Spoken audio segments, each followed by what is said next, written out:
streaming button has been clicked. And let's see what goes on here. So far, we don't have a healthy streaming health. Now we are a healthy stream. Congratulations, Uncle Mosh. You have a healthy stream. It's always good to have a healthy stream. You know, since I've been in my 40s, I haven't had the healthiest of streams. I've had to start with the Flomax.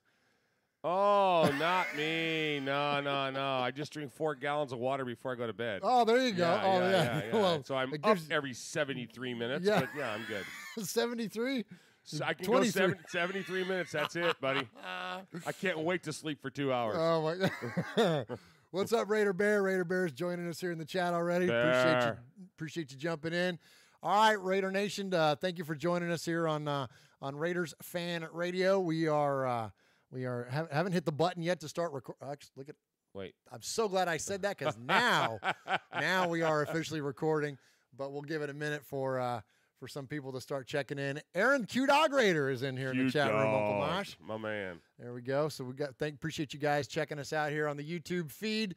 Man, it's always good to see the chat. Hey, and there's Ron. Awesome. Can we get started now?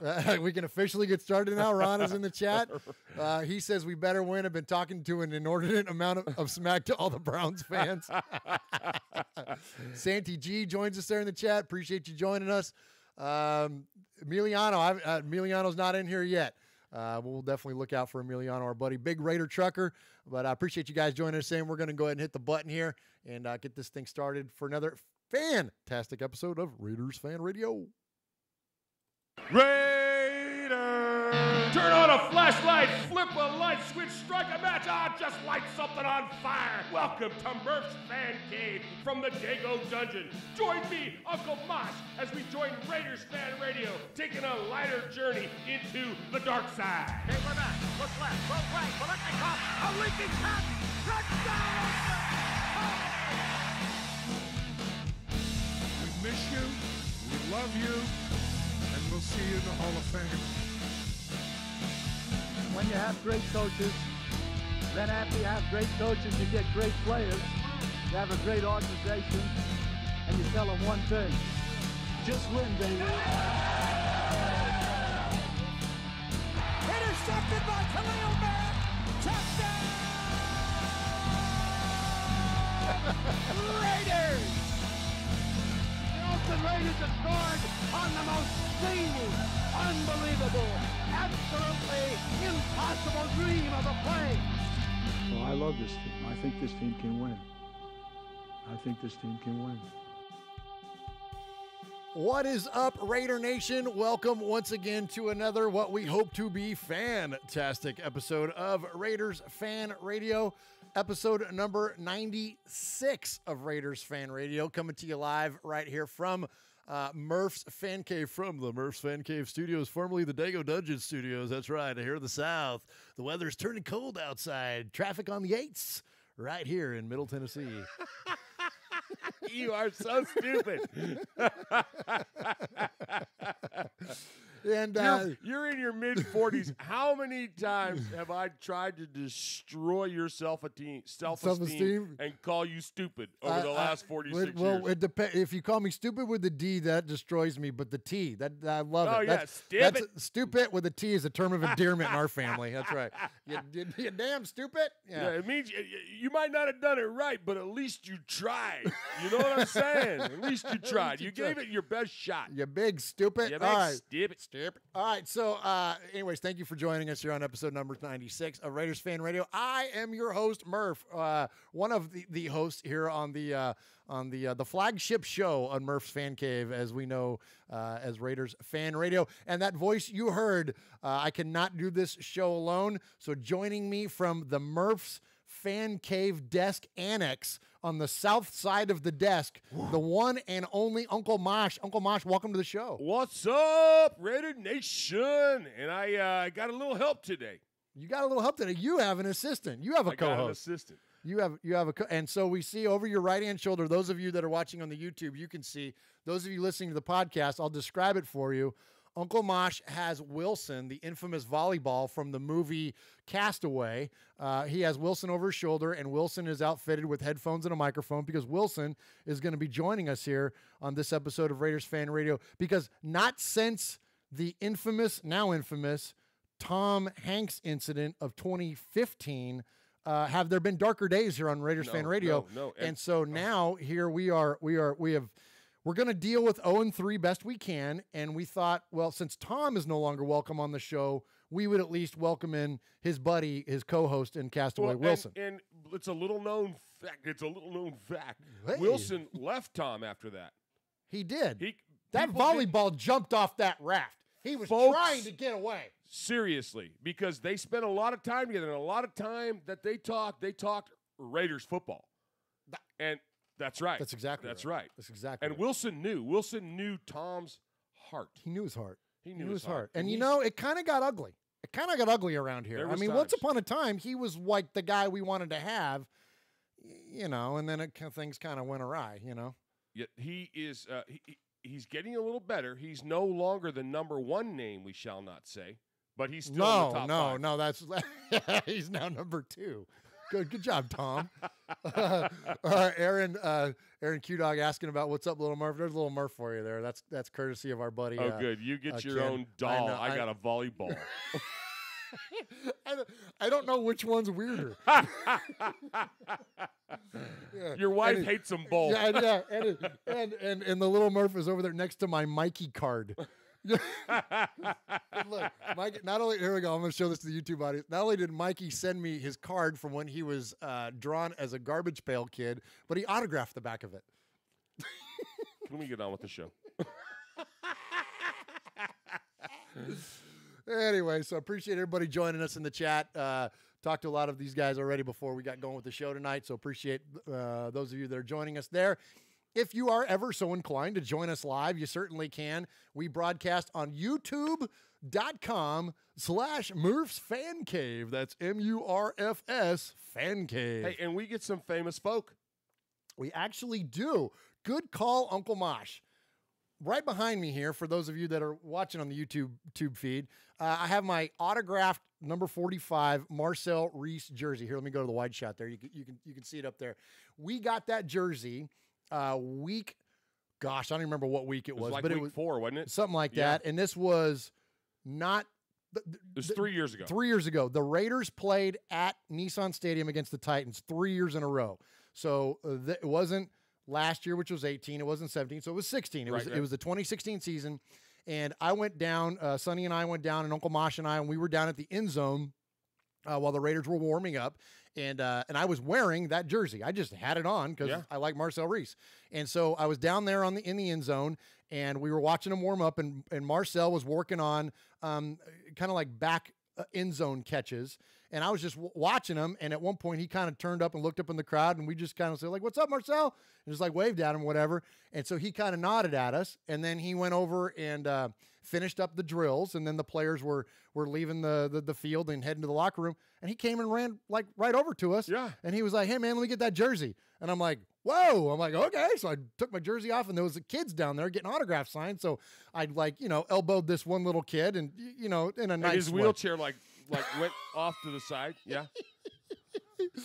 So I graciously elbowed it. No, but I did. I said, can I borrow your Sharpie? And he was like, yeah. So I handed Marcel Reese my Sharpie and my jersey, and he signed it. And so that jersey is now hanging up behind me, along with the pictures, because you or Sonny or somebody took a picture of it. So there's a picture of me handing him the jersey.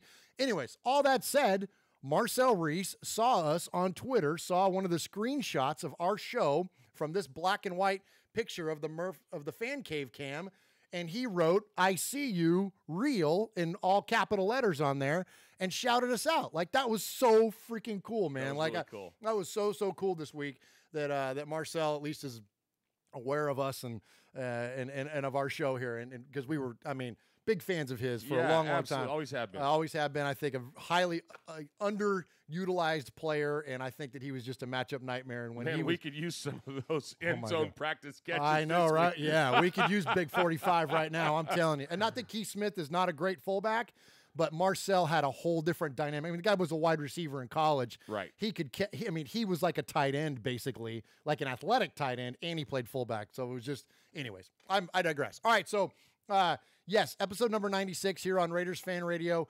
Let's get a little bit of promo out of the way, Uncle Mosh, before we get into the rundown. Uncle Mosh and I are wearing our Carhartt 47 brand hats. There's get on the Uncle Mosh on the cam there, and he's got his Carhartt. What do you call that? Khaki colored. It's Carhartt. It's their signature color. Their signature color. There you go. And the Carhartt folks were kind enough to send us some hats, and so we have been proudly wearing them now here on the second episode of Raiders Fan Radio, and I've been wearing mine all week. Like I love it. I love it. Man, It's great. It's comfortable. It's got where the little air holes are in the hat, like it's like the rivets, like they're brass. Excuse me, they're brass rivets and stuff, and it's made out of that Carhartt material, and we dig them, and we dig them so much. Not only did we get enough hats for Uncle Mosh and I, yeah, but we're gonna share them back with you. We have enough that we're gonna give one away, and we're gonna give it to the person that comes up with the best tagline. And so we've been talking about that, and we've got some fantastic taglines that have been sent to us this week, Uncle Mosh. And so we're going to go over those in a little bit. But thanks again, though, to the folks at Carhartt. And to those of you that haven't submitted a tagline yet, send us some taglines. We're going to announce a couple on the show tonight. We're going to announce a couple next week. And then we're going to have a bracket, Uncle Mosh. We're going to do a little March Madness for the Carhartt hats. So that should be fun. So, so definitely get those into us when you can. All right, Uncle Mosh, contact information. We're going to play the contact info, but tell our listeners how they can find our shows nowadays, because we got the Murph's Fan Cave Network. This show's Raiders Fan Radio. What's up? Where can people find us? Well, iTunes, the Android app, the Murph's Fan Cave from the YouTube is where the YouTube. The YouTubes. Yeah, because we're on the interwebs. Yes. Yeah, but hey, there's all kinds of ways to do that. Yes, check us out. When you go to, we used to have two apps. We used to have an Apple app, a Raiders Fan Radio app, and then an Android app. And we heard loud and clear from our folks that nobody uses our app on Apple. That they use the Apple Podcast app because it's just well done. Yeah. And so anyway, you can on Apple, if you're on iOS, search for Murph's Fan Cave, and you'll find the catch-all of all of our shows. If you're on Google, you can now a lot of people do use our app on Android. So if you're on Google Play, if you go to the Google Play Store, you can find our app there, or if you could just find us on Google Podcasts as well. But anyways, just look for Murph's Fan Cave, and then that will get you all three shows. That will get you this show, Raiders Fan Radio. That will get you Mondays with Mikey and Murph, where I never get frustrated and yell or anything like that. No, it's a nice little calm show. Yeah, and then that will also get you the Fan Club Blitz with our buddies Chuck, Splatterhead, Tom, and Fitz. And that show, Uncle Mosh, they're killing me. They are so funny. They're so funny. It's been so good here lately. The guys are really getting onto something, and people are starting to kind of latch onto their show a little bit, and they're funny, man. They are good. Chuck does this segment now called "You're Dead to Me," and if you ever heard a guy from Jersey with that Jersey accent say, "You know what, you're dead to me," like the way that he says it, and it's just hilarious because I keep waiting for him to have Q-Dog come on with the hit list. You know, I know, right? That'd be a great segment. Yeah, you're dead to me and the hit list all in one, but it's great. So check out those guys on the Fan Club Blitz, and you can get that all through the Murph's Fan Cave app. Our Uncle Mosh is. Do we got to sell anything else here before we get going or what? I do got to tell you about something really cool. Okay, yes. Excuse me. So I got to tell you about the silverandblackuk.com. Yes. Now, silverandblackuk.com is how you can get hooked up with our British fans. They're the British fans of the Raiders. These guys are amazing. They formed as a nonprofit organization. They've done some outstanding stuff over there when the Raiders come and play. They even got their own version of the black hole. You know, it's kind of like it's pretty cool at Wembley Stadium. This year, when they play, of course, they play on Sunday, but on Thursday, Friday, Saturday, they have a pregame party. They have a London bus tour. They got a Jack the Ripper tour. They got a game day brunch. I mean, they got all kinds of. There's something every single day, and I mean, it would be just an amazing thing to go over there. they talk about their 500 fans they had in their black hole That's last so time. cool. I mean, That's it's so cool. it's far out. They've even got a Facebook site. Okay. It's Silver All right. and Black UK. On Facebook, you can find them. But go to their website, man. They got merchandise. They got a mission statement that talks about what they're up to and why they do it. And the big proud sponsors of the Bolitnikoff Society or Foundation. Yeah. I mean, it's really, really awesome. That is super cool. So how legit, only Raider Nation would have a fan club or booster club with a mission statement. Like, I that's know, right? awesome, man. Yeah. I love that. Yeah, those Silver and Black UK guys are great. We're going to have Kev on here in the next, I believe it's for the October episode, like the first week of October. We're going to have Kevin, and he's going to tell us about a lot of the events that they have going on over there. But we just want to shout those folks out. They are great representatives of Raider Nation, representing overseas in the UK and in Europe. And man, that's strong, man. Raider Nation is strong, Uncle Mosh. We are yes, we are Raider Nation, but we are worldwide. You know what I mean? For sure. All right, boys and girls, pay attention. You got your old Uncle Mosh here with an update. That's right. I got some stuff for you. Take out a piece of paper, a pencil, a pen. Heck, use your pocket knife and carve the info into your dashboard as you're driving down the highway. First off, you need to like us on our fan page on Facebook. That's right. Go to Facebook at Raiders Fan Radio Podcast. Don't forget about the Twitter. You know your old Uncle Mosh, he twits now. That's right. Go to at Raiders Fan Radio. Also, don't forget the Instagram at Raiders Fan Radio. Or what about our website? That's right, RaidersFanRadio.com. Heck, if you want to, you can even email us, show@RaidersFanRadio.com, or call us on the Raiders Fan Radio hotline, 909-345-3346. That's 909-345-3346. Don't forget Murf's Fan Cave on the YouTube, where you can get all the show links like the Fan Club Blitz with Splatterhead and Fitz. Find all our stuff on podcast providers like Stitcher, iTunes, and Google Play. All right, did I hit the time limit? Good.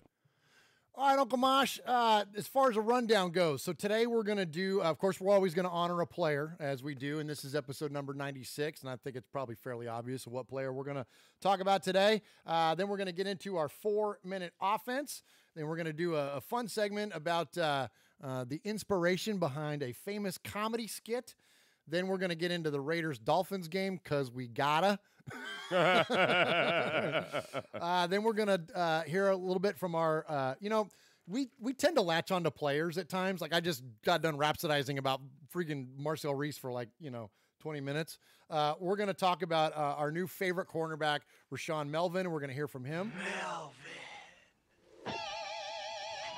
And then we're going to hear from you. We're going to hear from the sea of fans. We have some emails this week to go along with the usual voicemails.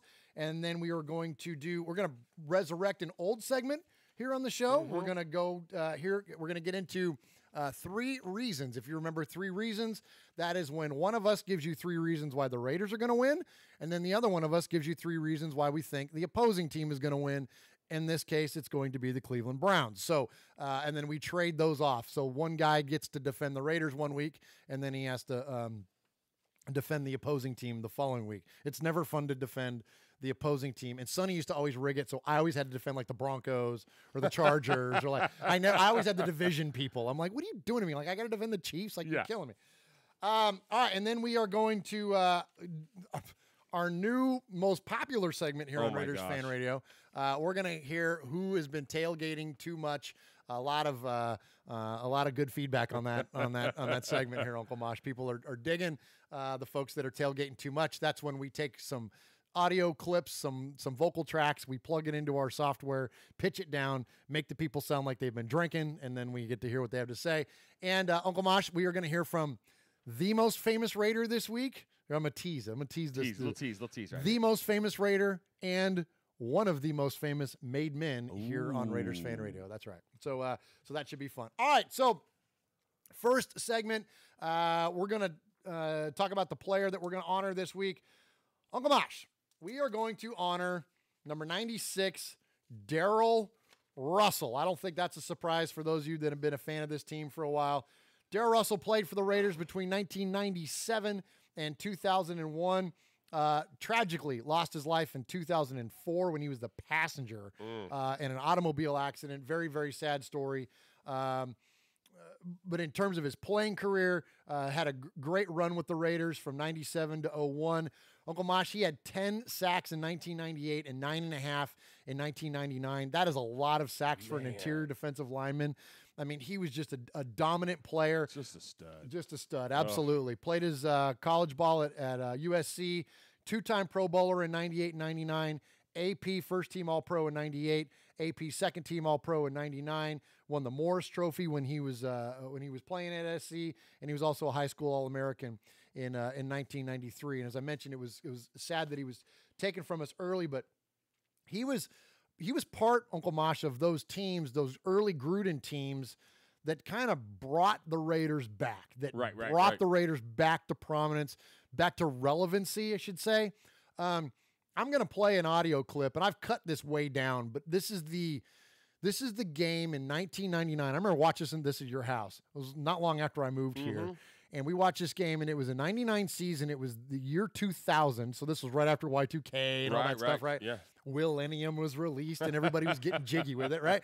So so this was like January 2nd, 1990, or no, year 2000, January 2nd, and the Raiders, this is how bad the Raiders were, okay? So all the naysayers about Gruden now and all the hatred that's going on, man, everybody forgotten these things. They forgot that we were, Uncle Mosh, I'm not exaggerating. We were 0 for the 90s at Arrowhead Stadium. We didn't win a game from 1988 until this game at Kansas City.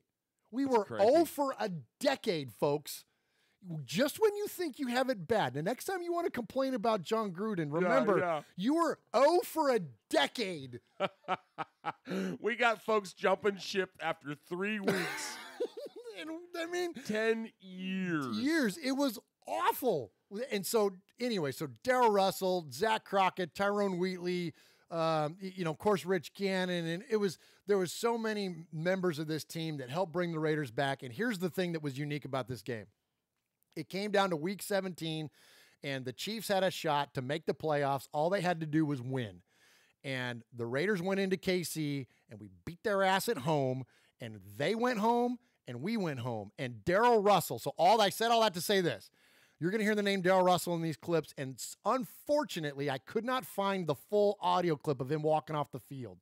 But the clip goes like this. Darryl Russell goes walking off the field, and he goes, "Yeah, baby, it's a new millennium. They going home and we going home." Because it was like the first, like we sent them home. We sent the Chiefs home. Nice. It was like the only thing better than the Raiders not making the playoffs was when you send your arch rival home too. Right. It was pretty cool. So you'll hear Darryl. You won't hear that full quote, but you'll hear at least part of it. And here we go. Let's listen to the NFL Films Raiders at Chiefs from the year 2000. On January 2nd, Raider commitment to excellence would be severely challenged as Kansas City aimed for the playoffs. The scoreboard's going to take care of itself, okay? Do in the trenches. Raiders on 3. 1, 2, 3, Raiders! The Chiefs led by 17 until special teams ignited the Raiders. Block. Marquise Walker blocked it, and the Raiders have the ball. Kenny Shedd picks it up, and he goes into the end zone. Touchdown. Marquise Walker may have just turned the game around. Tim Brown's streak of catches in 108 straight games continued in the final game. Rich Gannon found Zach Crockett, who used blocks by Gennaro DiNapoli, Nate Parks, and Ricky Dudley to bring the Raiders within 3 points. On a perfectly executed shovel pass, blocks by 64 DiNapoli, 73 Darryl Ashmore, and 76 Steve Wisniewski freed Napoleon Kaufman to find the end zone as Oakland scored 21 unanswered points to move ahead. Intimidating defense with Bryant, Maryland, Grady Jackson, Lance Johnstone, Darryl Russell, and James Harris challenged passers and forced fumbles. Starting linebackers number 54 Greg Biekert, 53 Travion Smith, and 50 Eric Barton were tough and tenacious, and alert cornerback Charles Woodson provided blanket coverage deep. Gannon passed for 324 yards, and Dudley powered for 25 yards per catch. John Ritchie's catch and run positioned the Raiders to go in ahead at halftime. Wheatley's got it. 20, 15, 10, 5. Wheatley's into the end zone. Touchdown, Raiders. Tim Brown gained 122 yards, and with help from 85 Terry Mickens and Darryl Ashmore, Tyrone Wheatley scored on the NFL's Run of the Year. Here's a counter draw to Wheatley, breaks a tackle, 15, Wheatley 10, Wheatley still on his feet, Wheatley 5, Wheatley won't go down, Wheatley into the end zone, touchdown Raiders! With Aragu's holding, Joe Netney's 38-yard field goal with 45 seconds remaining forced overtime. The Raiders won the coin toss and stormed in for the kill. Rich Gannon, the AFC's #2 passer in '99, broke free to find big tight end Ricky Dudley for crucial yardage. With 7 consecutive 1,000-yard seasons, the second most in NFL history, Tim Brown positioned these remarkable Raiders on the glory road to close out their memorable first 40 years and open a new millennium with another classic comeback. This to knock the Chiefs out of the playoffs.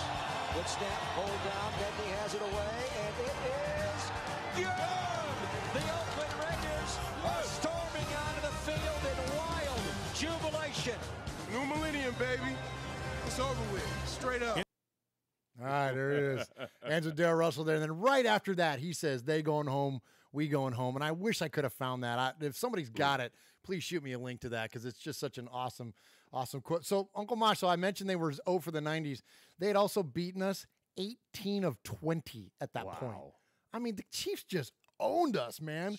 And so for us to go into their crib and knock them out, absolutely, it was pretty freaking awesome, man. And that's why, so if I've noticed that, I've caught some backlash from some folks, from some of the shows that we do. And and we are unapologetically Gruden and Raider apologists. Absolutely. And this is why. So for those of you that don't remember those or weren't old enough then or whatever, that's why, because we were in the abyss of just awful football for the longest time. And Gruden's the one that pulled us out. And this moment, this game with those players, including number 96, Darryl Russell, man, that's why we have an affinity for this guy, man. That's why we have an affinity for And this they guy. had a guy on their team named Gennaro DiNapoli. Didn't you grow up around the corner from the DiNapolis? Yeah. Yeah. Benny the Rat DiNapoli. Benny the Rat, hey. Guy started shaving in the 3rd grade. I'm not lying. He had hair in spots in kindergarten, man. He showed everybody all the time. All right. You got an audio clip for us there? Oh, I'm sorry. I was getting all excited. Yeah. Hey, Raider Nation. I just want to say hello. This is Pastor Mondo of NationMinistry.net. You're listening to Raider Fan Radio with Uncle Mosh and my brother, Murf. Just win, baby.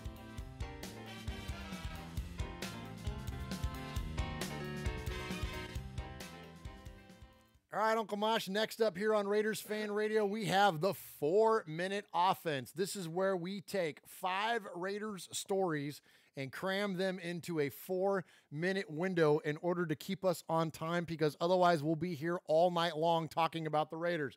And we got to get up and go to work tomorrow, so we got to wrap this thing up at some point. So we self-restrict and we add the timer, the 4-minute Pink Floyd timer. Uncle Mosh, are you ready? I'm going first. You're right? going first, yeah. I'm going first. Okay, so are you ready? I'm ready. Are you ready? I'm ready. All right, here we go. Hit it. All right, Uncle Mosh, the last team to start 0-3 and make the playoffs was the 1998 Bills, which means that we have now a 2% chance to make the playoffs. Last week, we had an 11% chance. Now we're down 9 more. Those Bills, by the way, they were one and done. They lost 24-17 to Dan Marino and the Miami Dolphins. Ooh. Dan who? All right, so number 2. The Raiders have led or tied for 157 of the 180 minutes they've played this season. That means they have only trailed for 23 minutes. That's only 12%. 12% of the time played. Let me tell you something. There are 7 tax brackets in the United States. A 10%, a 12%, a 22, 24, 32, 35, and 37%. I can live with 12%. Go. Uncle Mosh, the Raiders. Okay. Every time somebody yells about Mark Davis doesn't have the business acumen, Mark Davis doesn't know what he's doing, Mark Davis this, Mark Davis that, I want you to remember these numbers. The Raiders' value, as most recently reported by Forbes, has increased nearly $1 billion. Has increased by $1 billion since 2016. Their now worth is $2.42 billion, making them 18th overall in the league. That is up from the 2015 number of $1.43 billion, which was 31st overall. Don't buy the narrative. Look at the numbers. Read the facts, Raider Nation, and base your opinions on that. Don't listen to the idiots and the talking heads and want to tell you that Mark Davis doesn't have what it takes. Murph, $1 billion is 1,000 million. That's crazy. That's nuts. That's crazy. Speaking of 1,000 million, the Raiders offered, then sat on a counter offer of the number one name that shall not be said on this show, a deal in the summer. According to Charles Adams, he sent a link to a story that was out there, and it said that basically what the Raiders did in Al fashion was said, hey, you got an offer? You want a counter offer? Show up at camp. You know what? I'm okay with that. I'm okay with that. So you got to take some kind of ownership of it, man. It wasn't just a one-sided affair here. All right, last up, Uncle Mosh. How are we doing on time? Are we doing? We're good. We're good. We're doing good. All right, we'll let this one breathe for a little bit then, because this was a very interesting story that came up. Of course, you know, the media, and I pick on them a lot because it's true, the things that they do. They pick on our team, and they have a really bad sense of timing. They drop bombs like right before Raider games, and this week Ian Rappaport dropped the bomb that there's a division now in the front office of the Raiders, that Reggie McKenzie and his scouts are now separate from John Gruden and his scouts, and that there's now strife between the two groups, okay? And that now that John's got, like, basically, like, you're having this division now between these two entities, and that Reggie McKenzie is now a lame duck general manager, and why don't they just fire him, and blah, blah, blah, all this stuff. Here's the thing to me, Raider Nation, just like with a lot of things, as compared to what else did you expect? What else did you expect John Gruden to do? When he was handed the keys to the kingdom to the Oakland Raiders, did you just expect for him to just defer to somebody else's direction all the time? Or did you expect him to create his own group, his own trusted whatever? That's the more likely scenario. You brought him in for his brain trust, okay? And then he puts it into play, and you get mad at him. I know. Like, Are what you up? killing me? 8 seconds remaining. Uh-oh.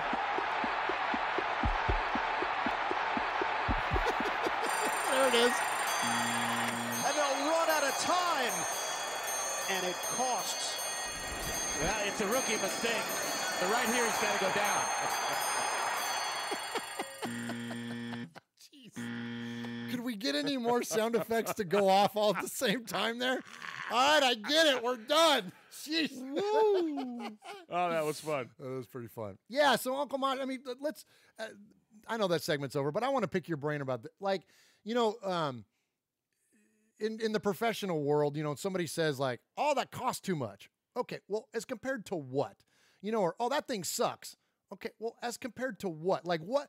And so when someone says like, well, John Gruden's bringing in his own staff. Well, as compared to what? Like, what else did you expect? And like, you get what I'm saying? Like, oh, here's what I don't. What did Raider Nation, the people, the naysayers, and I know it's not everybody, but what was their expectation, Mosh? What am I missing on that criticism of that? I don't get it. I don't get it. I can't wrap my head around it. You know, you bring in somebody to do a job, but you don't let them do their job. You're not gonna bring them in and hobble them. You're gonna bring them in. You're gonna pay them an exorbitant amount of money on a long-term contract, a 10-year, a decade. A decade. We talked about decades on a contract. Let them do their job. Let them do their job. Let them do their job. Absolutely. It's that one is lost on me, Uncle Mosh. And I think that, once 0-3 becomes 1-3, 2-3, 3-3, then these things stop becoming criticisms, and it becomes a lot easier then to at least discuss these things. Because here's the thing, here's the downside of these crazy things that get thrown out there. You can't argue with them. You can have the most insane theory in the world, and when the team hasn't won a game yet, it's kind of hard to argue the other side. Like, I can throw out all the logic in the world, but the guy that wants to argue on the other side of this goes, well, then how come they don't win? You know what I mean? Like, it's just, it's. Look, Murph, we've been bad before, okay? So here's my take on it. We've been bad before, but we never looked this good when we were that bad. That's a very good point. I'm in. 2 words. I'm in. We've never looked this good and been this bad, okay? I'm in. Also, we got a new culture we're looking at. We're not looking to blame folks. I drank the Kool-Aid. I'm in. I'm in, guys. Let me remind you of something. Super Bowl 44, 2010. I sat right over there and watched it with you. Peyton threw an interception. The Saints won. Hey, okay, so Peyton screwed up. But arguably, and I know we don't like him much, but Peyton's one of the top 5 quarterbacks of all time. You're gonna immediately say Carr's out? No, I'm in. I'm not jumping ship just because so it's bad right now. Don't throw the baby out with the bathwater, right? Don't throw the baby out with the bathwater. I'm in. Call me an apologist. Say whatever you want. I'm in. It's 3 games. I'm not ready to flush it, man. I lived through that decade. Okay, and I lived well. But I'm with you. And look, and I've been the first one to criticize Carr here lately. And we're going to get into plenty of the game here lately, but I think Uncle Mosh brings up a valid point that when you look at the entirety of the body of work, let that be more of your deciding factor versus the 0-3. And I'm going to throw one last thing at you, Uncle Mosh. We had one of our listeners shared some data with me and on Reggie's draft picks, and he went through and kind of detailed out what our team has looked like since Reggie McKenzie took the helm. And so here's what Uncle Mosh is saying. Judge the entirety of the situation, not the particulars of the smaller sample size. So I have this list, and I don't recall his name off the top of my head, and I'm going to remember, and you're going to get shouted out on this, brother, I promise you, and shame on me for not having it written down in front of me.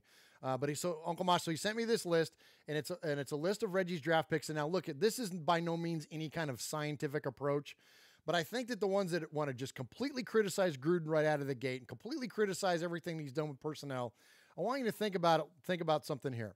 Since 2012, when Reggie McKenzie took control of the team, he has made 49 total draft picks, not counting Narian Ball, which I didn't include in here for reasons why we'll talk about later in the show. 49 total of those draft picks, 18 of those people are no longer in the NFL. Now, granted, the NFL is a short-term league. The average career is just over 2 years, maybe 3 years. But still, about 40% of Reggie's draft picks are no longer in the NFL. As of 2012, 6 out of 6 of them do not play for the Raiders.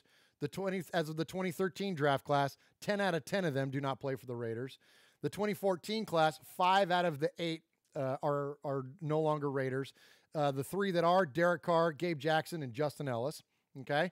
When we go to 2015, 7 out of the 9 players drafted in the 2015 draft are no longer Oakland Raiders. The only 2 that are, John Feliciano and Amari Cooper. And I would argue that I don't know why John Feliciano is still on the team. He's whatever. Right. I don't want to pick on him exclusively here, but you get what I'm saying. Mm-hmm.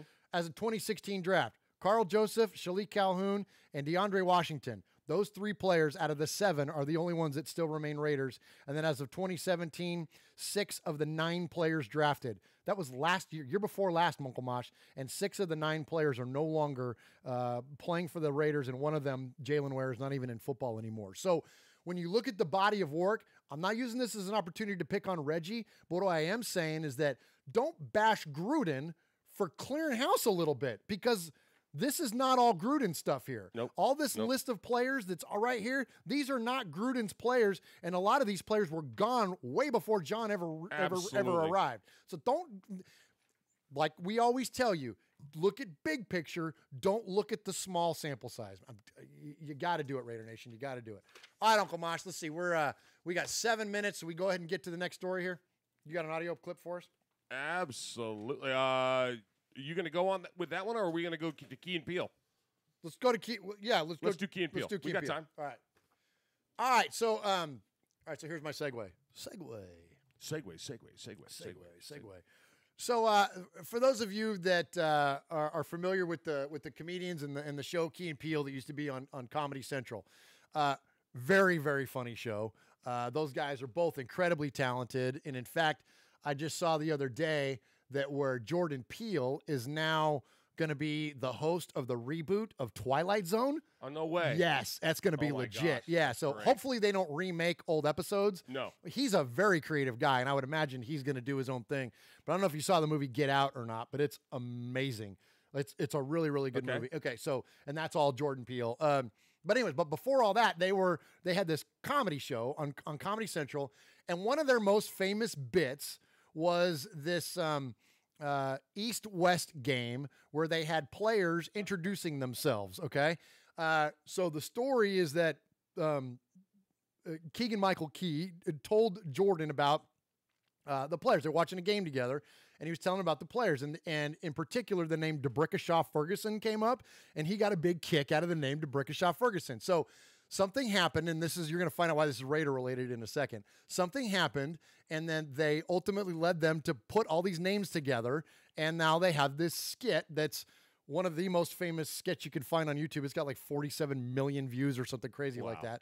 And it's these players introducing themselves, and they all have these really crazy, funny names. And so I'm going to play the skit first, and then at the end of this, I'm going to tell you why this is Raider-related.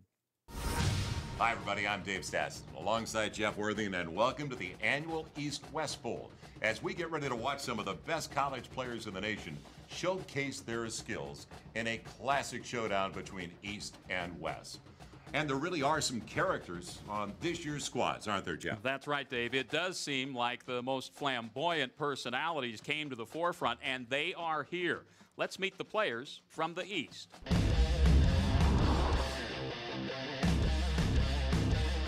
DeMarcus Williams, University of Georgia. T.J. Jackson, Wayne State University. Javarius Smith-King, Merrimack College. Ty Royal, Smoochie Wallace, University of Miami. Desquarius Green Jr., University of Notre Dame. Ibrahim Moises, University of Tennessee at Chattanooga. Jack Marius Tack-Theratrix, Michigan State University. The Isaiah T. Billings Clyde, Coastal Carolina University. The Jasper Probencrux III, South Carolina State University. Lee Oz Maxwell Gilliam, East Carolina University. Javaris and Lamar, University of Middle Tennessee. Boyne Shower, University of Southern Mississippi.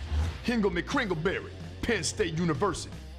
Le Carpetron Duke Marion, Florida Atlantic University. Dinklage Morgoon, University of South Florida. X-Miss Jackson Flaxen Waxen, California University of Pennsylvania.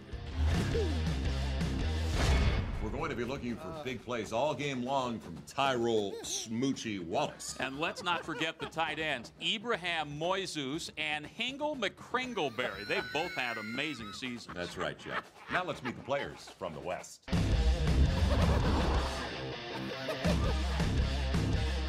Vegetarian Jefferson, Texas A&M.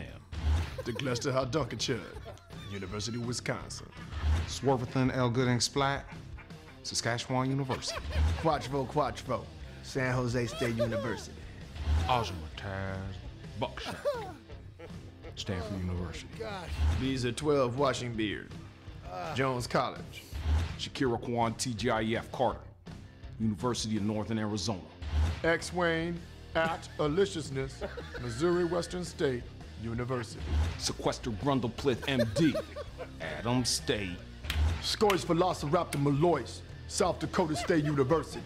TJ, AJ, RJ, backslashes 4th to 5th, Albion College. San Diego State University. Donkey Teeth, Boise State University. Torque. Lewis, Nevada State Oh my gosh. Penitentiary. The player formerly known as Mouse Oh Cow, my gosh. University of Missouri, Columbia. Dan Smith, BYU.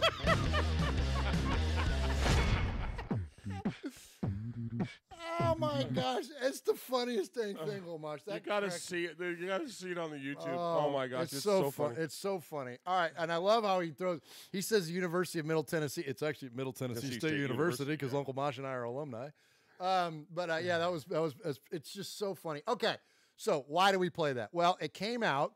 I wanted to play this last week, but we ran out of time. It came out last week that Charles Woodson was the inspiration for that skit. No way. Not only the name DeBrickashaw Ferguson, as I mentioned, but Keegan-Michael Key was on the Rich Eisen show, and he tells the story about kind of how they arrived at doing that skit, and he tells the story about how he came up with the with the idea. And it's funny because it's not in this clip, but he goes on that Jordan came up with all of those names by himself. The only one that Keegan, the Key and Peele, the only one that Key put in there was Dan Smith, was the BYU guy at the very end. That was the only name that he put in.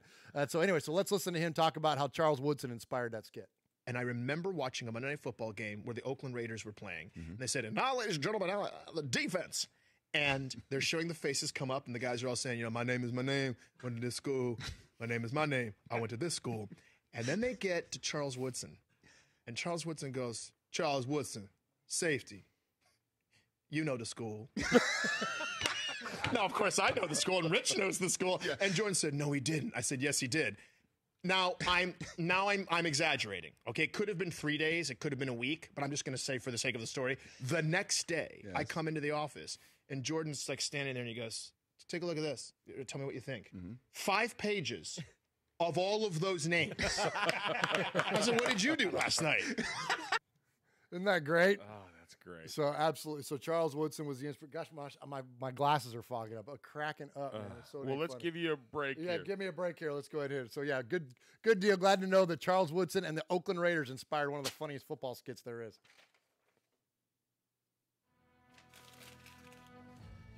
Saddle up, little buckaroos. Raiders fans are for life. Other podcasts have taken the long dirt nap. But you've got Raiders Fan Radio. We're the wagon you've hitched your horses to. Mosey along with us as we ride out of the light and ride off into the dark side.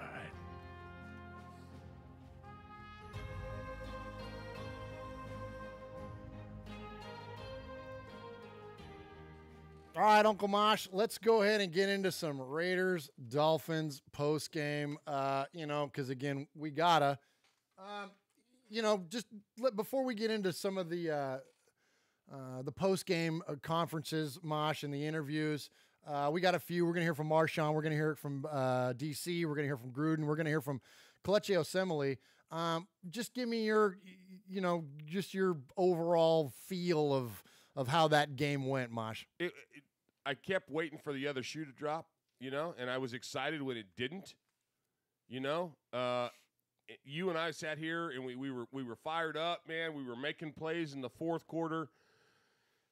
And then the rug came out. And then the rug came out from under us. Yeah. And then, but man, we were bummed. We were bummed for sure. And we said, of course, you and I, we immediately started our prep for the show, and we're thinking, we did. Yeah. We from the second it ended, we were like, okay, what are we gonna do? What are we gonna do? Are we gonna bash and trash, or are we just gonna like we talked earlier, man? We're gonna remember the old days. We do a lot of that around here. Yeah. But because they weren't always the glory days, man. The old days weren't always the glory days. No, they weren't. So, You know, we got to stay positive, man. We got to look at the good things. We look good. You know, for the bulk of the game, we looked good. Yeah, we didn't play it out. We all know that. You know, okay, let me give you an example. I'm a big guy. Okay, Yeah. I've been on a diet since 1973. Okay, you all know the donut story. Yeah, okay? you had 28 of them. But let me tell you, there's not a big guy out there that doesn't know how to eat right. I know every diet there is. I have done them. I've lost a lot of weight. I've gained it back, but I know Atkins. I know Med 180. I know Metabolic Research Center. I know them all. I know Weight Watchers. I was written up in a National Weight Watchers paper right before I put all the weight back on. But my point is, okay, so I also know how to screw it up. I also know how to go to every buffet, you know, between here and Nashville. You know what I mean? Yeah. So we know what's wrong with the team. We know that we're not closing out right now. Do we need to pound that down the people's throats? That's not what we're here for. You know, that's not what true. we do. Yeah, Let's that's not true. do Yeah. that. Do we need to do that? No, we don't need to do that. We know. I guarantee you John Gruden knows how to win. I guarantee you Derek Carr knows how to win. I guarantee you that these guys know how to win. It's just a matter of sticking to it, going with what your people are teaching you, going with your game plan, gutting it out, gritting it out, doing what you got to do, and it's going to come. It's going to come. Absolutely. You know? I think that's a really key point that you make there, Mosh, about how, you know, these guys know how to win. And there's a lot of, you know, and say what you want about the veteran crew in there, but when you look at guys like Marshawn, you look at these guys, they got Super Bowl rings. You know what I mean? Like, these guys know how to. Yes. No, they know how to win. And look, by the time you make it to the NFL, anyways, I mean, these guys are all winners. They all come out of winning programs. 100%. And so they're professionals.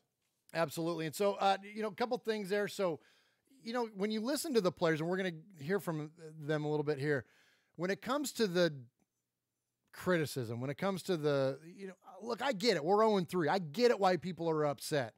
But the players aren't. And I think that that's an important thing to at least recognize, at least at this point, is that there doesn't appear to be any dysfunction with the team.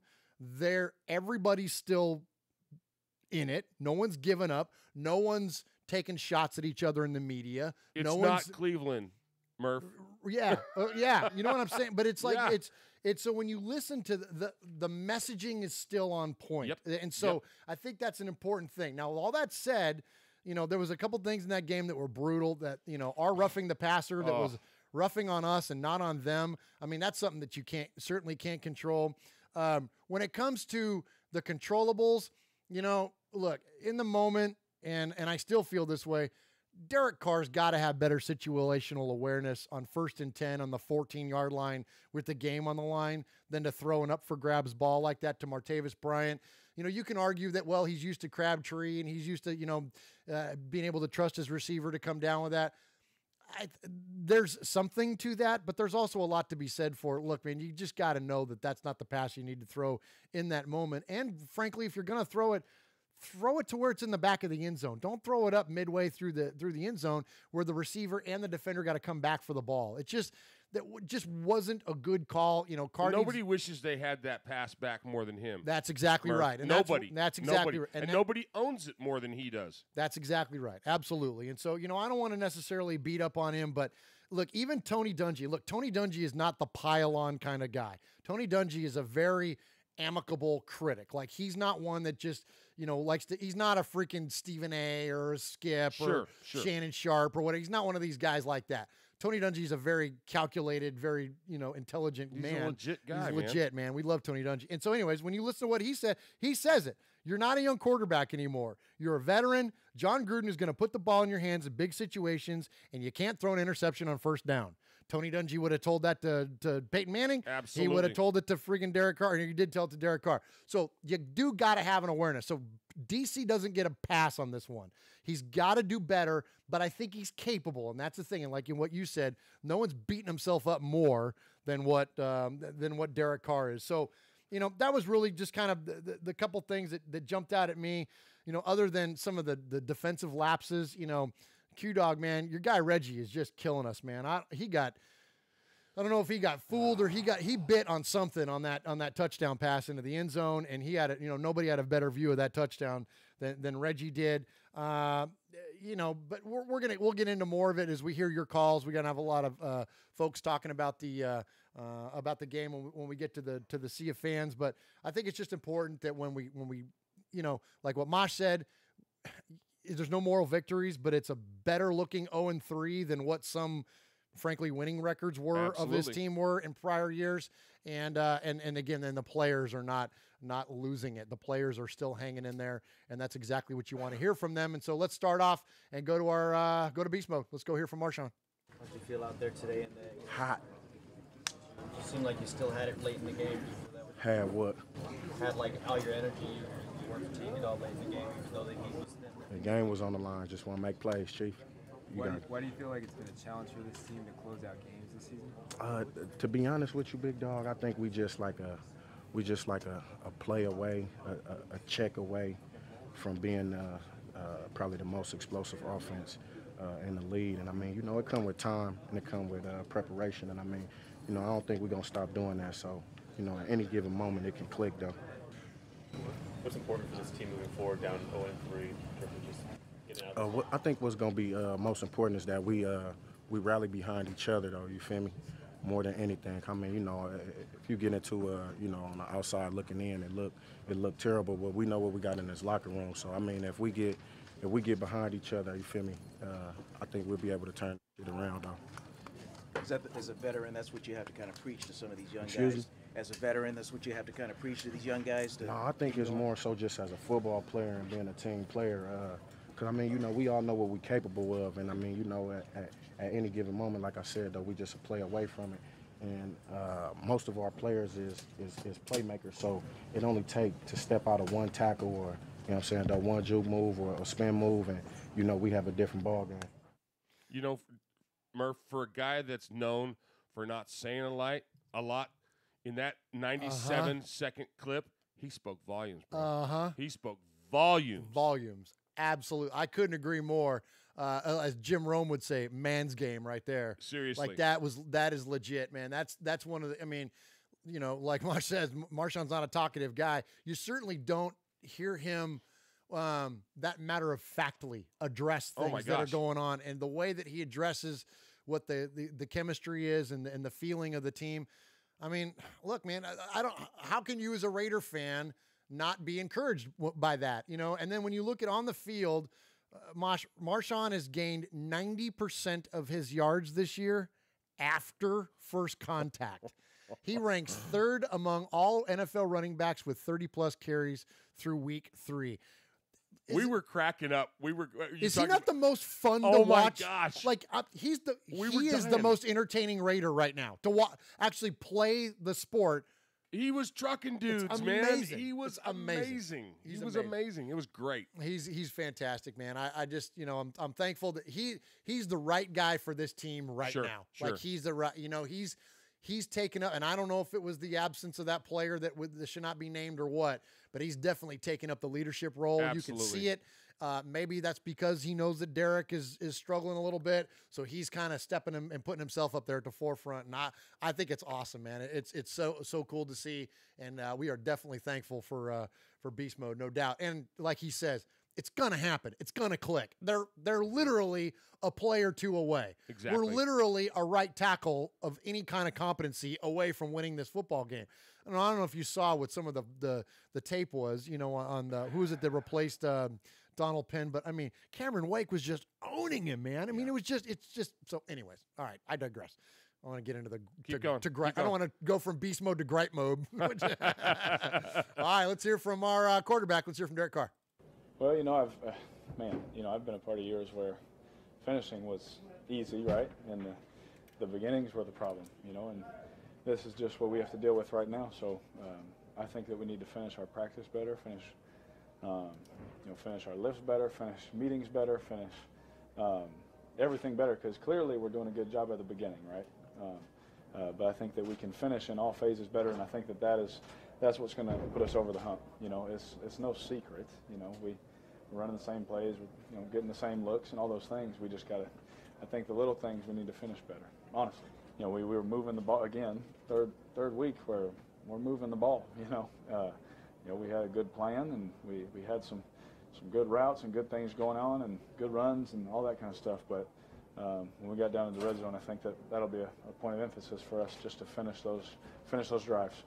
So we have plays, you know, that are built in with certain stuff. If we have a one-on-one, we can go to certain looks, those kind of things. You know, and I just saw one-on-one with Martavis.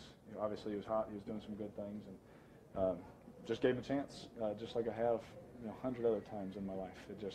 They ended up making a good play, and it sucks, you know, right? The outcome sucks, but you know, I think that, you know, going back through it in my head, getting one-on-one with that guy, I'd probably, you know, have to do it again. Derek, how do you feel it's been going through this? Is not Terrible. It's not what I expected at all. Terrible, but not down. You know, trust me. I know how to deal with adversity, and you don't do it by going in the dumps and stop working hard and just give up, right? You know, I think that's what soft people do, and that's not what this team is, and that's not the way I was raised. When things get hard, when life gets hard, you put your head down, you grind, and you make sure whatever you can do, you do better, right? And that's all. That's it. You know, like I said, I think we can finish better, obviously, but whatever we can do, you got to stay up. You don't feel good because, again, we don't work this hard to lose games, but you keep your head up and you keep going. The heat out there was bad on both sides, but did it affect you guys at the end there? I mean, it was hot, but again, I lived in Houston and Fresno, you know, my whole life, so it was a nice day. Is there still a sense of optimism, or is it transforming more to frustration? Oh no, I've been on some teams where it's just frustration, right? And I can assure you that's not the case. I can assure you, especially with everyone learning, you know, Coach Gunther and Coach Gruden's new stuff, and we're trying to execute it the best we can and at a high level and all these things, and we're doing it almost there, right? And so there's no sense of, we got to give up now. We're almost there. You talk to anybody in that locker room, we're one play here. I mean, all throughout the game, one play here, one play here, one play here. We're right there where each man in the locker room's like, no, I can give a little bit more. I can do a little bit more to help us. And so, you know, I mean, go in there and look at them. You know, look at our guys, talk to them. You know, everyone's obviously mad at losing, but not one person is giving up. You know, again, that won't happen as long as I'm here. You know, you talk to anybody in that locker room, we're like, man, we're right there. Just keep going. You know, we've all at some point everybody in that locker room's been at this position at some point. And it feels hard. People say bad stuff. They're mad at you, all that kind of stuff. But nothing's going to change anything. No one's coming to save us. No one's coming to help us, right? It's on us. And so we understand that. And I think having a veteran group makes it a lot easier, especially as leaders.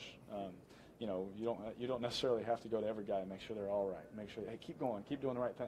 We got a room full of guys that are going to all do the right stuff. Uncle Mosh, great soundbite there from DC, and you know, Ron in the chat here has not only identified that the stat for Marshawn that I mentioned earlier, that contact stat, that is known as the the TMFF for through and you know what's face, which is Marshawn famously said. But in relation to Derek Carr, breaking news. Ron says that the rumor is that Derek Carr's poor performance was due to a combination of the heat and a rum cake-induced hangover. He'll stay away from desserts. So what do you think, Mosh? What about Derek Carr? Oh, man, we don't give up. That's what soft people do. Oh, shot fired there, huh? Oh, was that a shot at me? We don't give up. That's what soft people do. I love that's it, amazing. man. That's amazing. Yeah, that's that good needs stuff. to be a T-shirt. Yeah, I know, right? But, yeah. you know, and then also, too, when they did ask him about, you know, joking aside, when they did ask him about the heat, and he was like, yeah, you know, I lived, there is nowhere hotter and more humid than Houston. Like, that's like, it's bananas hot there. It's a quarter mile from the sun. It is, absolutely. It's crazy hot there. And, you know, like when we were watching the game and they kept saying, oh, the heat, and it's so hot on the Raiders sideline. And you and I are looking at each other going, yeah, because none of these guys are from Florida. Like, yeah, right. Because Amari Cooper didn't grow up down the street. Like, give me a break, man. It's that's that kind of narrative. Now, granted, I get it. It's hot on the their side because they strategically placed the shades so that the thing over the top, so that the awnings or whatever that crap that is they have now there now, that it covers the Dolphins sideline first before it makes it over to the visitor sideline. I get all that, but Marshawn was wearing his freaking stocking hat. His beanie, he was wearing his beanie on the sideline. Like, come on now. You know what I mean? It wasn't that freaking hot. We are media darlings. Because if they didn't have us to pick on, oh my what would gosh, they do? no kidding, right? Yeah. True that, Mosh. All right, let's go ahead and hear from Coach, the much aligned John Gruden. Let's go hear what the coach has to say. His own secret staff. That last interception, what was the play call there? What was the thinking about that? Well, he just saw man-to-man coverage. He decided to take a shot, and unfortunately it didn't work out. Would you like to see him keep running the ball? And you guys were running the ball pretty well at that point. Yeah, we tried to run the ball. We saw a lot of different coverages and different blitzes, and we had them off balance. We moved the ball very well. We just got fooled that particular play. The guy made a great play on one-on-one coverage. How disappointed are you at 0-3? We have a lot of work to do here, and we're going to continue to work. I'm proud of the way we're competing. We played 3 teams, I think, that might be undefeated. I don't know. Played 3 good football teams, and we played them hard. But we got a lot of work to do here. We'll continue to work, and we'll get this show on the road here hopefully soon. Does the optimism that players have said you've had after the first 2 games change at all now that it's 1-3 or no? No, I'm going to get on the airplane and get ready for the next one. One call early, Keith Smith, what was your thinking on that one? What was that? On the early call of Keith Smith on 4th and 1, just try to... We're at the 1-yard line. You know, we ran a wedge play to the fullback. Looked great on film. We just didn't get it done. Is that a testament to your guys' faith in Keith on that 3rd and 1? It's a similar route as last week in the flat. He's a 240-pound fullback. I mean, it's less than a half a yard. You know, we didn't get it done. It's bottom line. People adjust, but you've been so good on opening drives. You script right down. Do you just get frustrated why that doesn't continue? Oh, we mishandled a couple balls, honestly, on 3rd down today. Got in trouble in pass protection on a couple times. It's hard to go 80 yards in this league repeatedly against a good defense. And hopefully we start getting some turnovers and some returns in our special teams and set up some better field position. But that pretty much summarizes it. What was your assessment of the special teams today? I thought Nugent did well kicking the ball. I thought Johnny was up and down punting the ball. We had some penalties that really hurt us. Started us way behind in the field position, and all 3 phases we got to all pick it up, and it starts with me. All right, thanks, Dad. Thanks. All right, Uncle Mosh, you know, he definitely sounds a little more defeated than, and why wouldn't he? Because he doesn't like being 0-3 no more than, I promise you, no one's feeling 0-3 more than John Gruden, his return, to football, and then here he is, he hasn't won a game yet. It was hot. And it was hot. It was a long day, right? You know what I mean? Like, but Mikey this week brought up something about, we were talking about Gruden, and we're talking about how talkative he is, because look, there's no doubt Gruden is a media guy. He's out front and he's unapologetic, and I like the fact that he is. I like his sound bites. I like the fact that he talks a lot. I like to hear him talk because he's a smart guy when it comes to football. So I like hearing all that. But Mikey was frustrated with a lot of the things that he was saying, and I brought up how charismatic Bill Belichick can be behind doors, but when it comes to the media, he's very abrupt. And he said he wished Gruden would be more like that. Now, hearing that right there, that sounds more Belichickian to me than Gruden-like. Does that make sense? Yeah, what do you think, though? Is that just because it's post-game, or what do you think? When I think of Belichick, he's aloof. He's, he bordering on obtuse sometimes with his answers, and I didn't get that from Gruden. Okay, all right. I mean, he was just he wasn't curt, he wasn't disrespectful. That's he was true. just, I mean, he was dog ass tired, and he's not gonna dwell on what went wrong. He's gonna recap it. He's gonna watch film. But like he said, I'm gonna get on the plane. I'm gonna get ready for the next one. That's right. Yeah, we're on. That's what good coaches do. That's right. Absolutely. We're on to the Browns, right? Absolutely. All right, we're on to the Browns. All right, and here on Raiders Fan Radio, we are on to our last post-game interview, and we're going to hear from the big man, number 70, Kelechi Osemele. We just got to watch film and see where we can be better, where we're not picking up the first, like what's going on, like the mistakes that we're making. But you know, the only thing you can do in a situation like this is just keep swinging, man. So I'm just gonna go back to work and try to get it fixed. You guys have been on, or you have been on teams that have won and performed well in the fourth quarter. What is the key to that magic? I think it's just a mentality, and I think we do have that mentality. You know, when we're in the huddle and everybody's looking each other in the eye, it's not a will thing.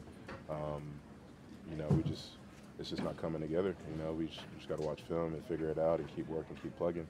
But I mean, I'm proud of everybody's will. There was no quit in the huddle whatsoever.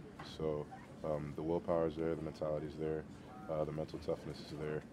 You know, it'll fall our way. You know, it's just we're a couple plays away from making it happen. On that force of one play early, can you tell right away that it's not going to go well? Like, what happened from your perspective that play, the force of one play, the Keith? I mean, to be honest with you, I don't even remember having a 4th and 1. Like my head, you know, boom, boom. But I'll watch the film to see what you're talking about, and we'll see what's going on. It was really hot out there, obviously. I mean, did it affect you guys in general? We came in prepared. We came in focused. We knew what we were getting into. We prepared that way the entire week. Guys were hydrated as usual. Guys were getting IVs as usual. I don't think that's something that affected us. It was hot when we were in Denver in altitude, so I don't think that was a factor whatsoever. Like, towards the end, you got the run game going a little bit. You felt like you got it with Doug going and Marshawn a little bit, like just pick it up a little bit. I felt good with I felt confident with the run game entirely. I felt we ran the ball well. We just got to keep doing it. We just got to keep blocking and keep driving our feet, and it'll fall our way. Uncle Mosh, this just in: South Florida's hot. Hey, this just in: they're professionals. They didn't prepare for the heat. Seriously? Unbelievable. Like, how, come on. on. Can you get over that? Come on. We're worth how many billions of dollars? Yeah. We're a billion-dollar industry, and we're not going to make sure our guys are hydrated? Yeah. It's just, I mean, they go as far as bringing in speakers and playing loud music when they know they're going to be in an incredibly hostile environment, and they're not going to think about, it's hot in Florida. It's hot in Florida. It's such a goofy narrative, man. I mean, it's just... You know what? It's going to be cold at Wembley Stadium. Yeah. I hope they bring their long underwear. Yeah. Jeez. Oh my gosh, Mosh, what if they don't have jackets? You know what I mean? It's silly. Think about it right now. It's silly. You know what? You know, if I was a player and a reporter asked me that, this is what he would get.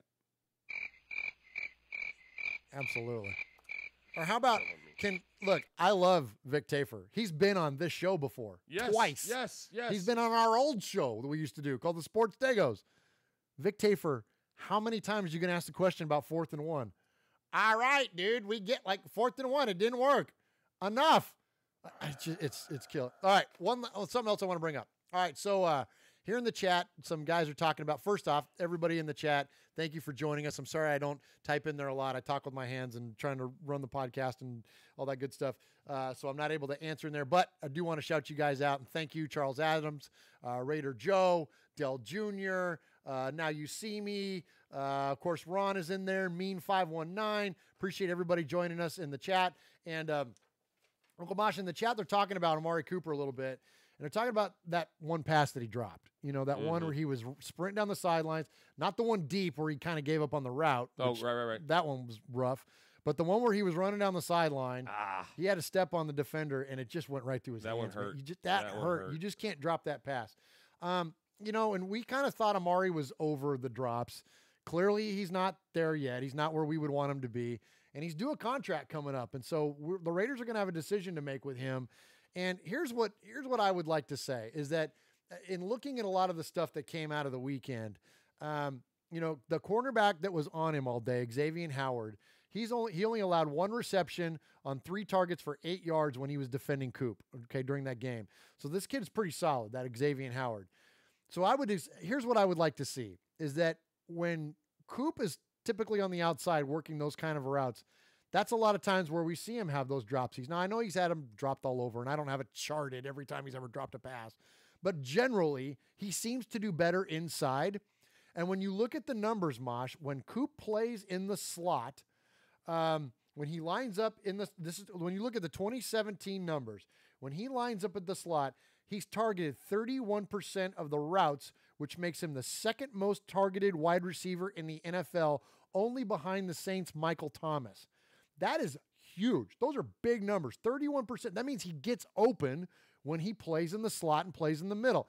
Now, a lot of people have rallied, like, why don't they do it more? Why don't they do it more? Well, in this last game, Jordy was working it. Like, we didn't really, you know what I mean? You never not want your other players to be involved, but clearly they had a matchup advantage they saw with Jordy, and we're working that.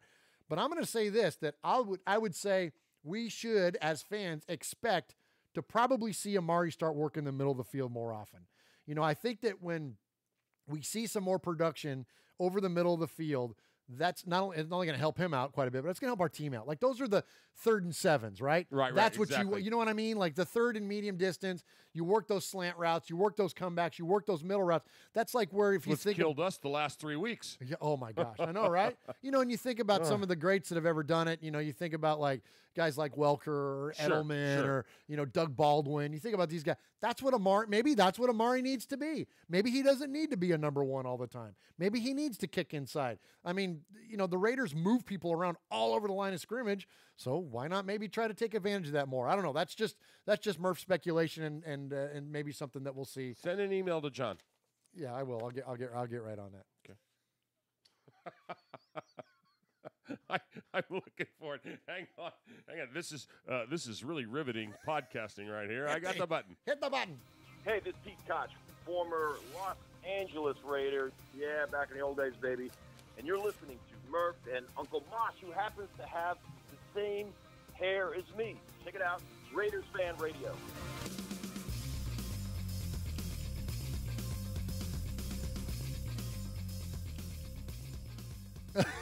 Uncle Mosh is showing off the silver locks there, the same hair that he and Pete Koch own. All right, Uncle Mosh, you know, man, I had this segment. We're getting short on time already, Uncle Mosh. I had this segment with our newfound favorite cornerback. Yeah? Go ahead. Melvin. And so I'm going to go ahead and start to play this, but I might just cut it off. I might just let it run for a minute or two, and then I'll just cut it off because we are getting short on time. Or should I just go ahead and go for it and just play the whole thing? All right. Do it quick. All right. Rashaan Melvin, Behind the Shield. If you haven't been keeping up with what's going on Raiders.com, there's some fantastic content on there. And here's an interview with the one and only Rashaan Melvin. Rashaan, what has it been like being part of the Raider family? You know, it's been great. It's been a great change for me, for my family, to be in this, be out on the West Coast, man, enjoy this weather out here, and be a part of a great team. Boy, it's going to be a great day. It's going to be a great day. You're joining a unit that has had its fair share of struggles and criticism. What's the mindset like since joining this room? What has it been like, the conversation? You know, anytime you come up from a different team, and, you know, we all know this defense wasn't the best last year. We just want to come in each week and improve each and every week. Go out there, give it all we got, and for one, just make sure we know that we know what we're doing and we can trust each other out there on the football field. A new revamped coaching staff, looking at Coach Ansley with his experience, winning a national championship. How much has he helped you? Tons. I mean, Coach Ansley come over from, we all know, a dynamic national championship program at Alabama. He's a great guy, man, great coach. He puts a lot on his players to be great. You know, when I came in, when I signed, I told him, hey, I want to be the best cornerback in the league. And every day I go out there on the football field to practice, he makes sure that I'm staying on top of what I told him I wanted to become, and he pushes me. Don't give so much space right there, you know what I'm saying? So your roots got to be even at 2. Okay. Well, week 2, you got to pick an interception. Take us through that off of Case Keenum. You know, just being in the right spot, you know, understanding the situation in the football game, understanding the offense, what they like to do, and just doing my job, doing my 1 out of 11. You know, I'm only one player out there. My other 10 other guys out there on the football field. Being in the right spots allowed me to make a play on the football. Fire, intercepted, picked off at the 2 by Melvin. Who is that, Uncle Mosh? Love that guy, man. You know, you know why I'm glad we did that? We got to give props, man. We got to give Melvin props. has had a heck of a season, buddy. Yeah, Melvin sure Melvin is the man. Melvin is for real. Absolutely, he is. And you know, that week 1 game, after Marshawn ran it in and carried the entirety of the Rams defense on his back into the end zone. And then right after that, Rashaan Melvin had that great pass breakup, and I feel my phone go off in my pocket, and I go and look, and all it is you with Melvin in all capital letters. Melvin.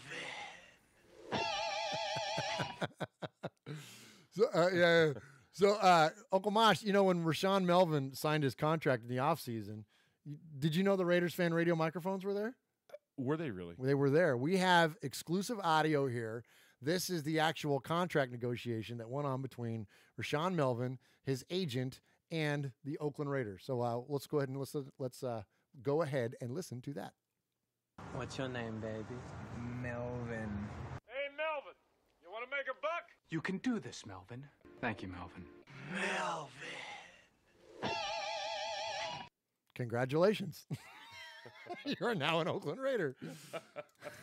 Sometimes we go a long way for a bit, but we'll do anything for a bit. Do anything for a bit, but really, not a joke at his expense, though, man. We do really dig. Love that guy, Rashaan Melvin, man, number 22, man. He's awesome. He's been great. He's been great.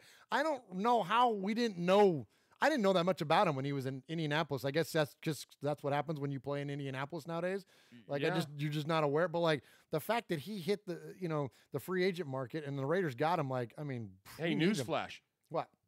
Indianapolis is in the Midwest. They get humidity. You know what else? Well, they play inside. Hot. Well, they play inside. Indianapolis. It's not hot inside Lucas Oil Stadium, though. It could be. That's right. I forgot. That's a dome stadium. Yeah. Okay. So, hit a button. Let's go, man. Let's just go. You know what? Let's go right into See a Fan's mailbag. This is where we go off the rails. This is where we go off the. This is the I might even cut. No, I got it right here, man. Got it? Here we Okay, go. all right. Hey, just one time, I need it. Raiders Fan Radio.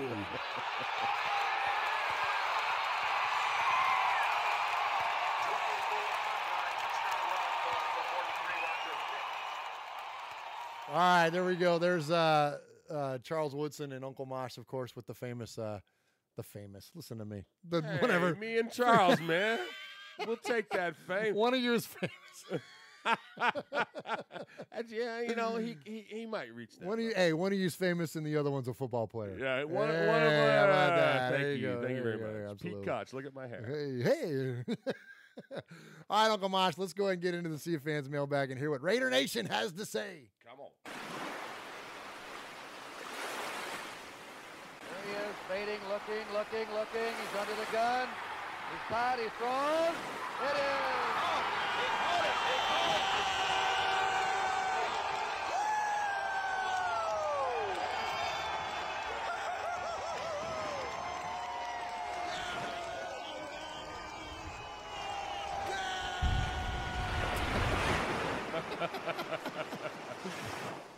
I've ever had my headset on during that whole episode. Yeah, because I changed it. That's now the Marshawn audio from the game. That's right.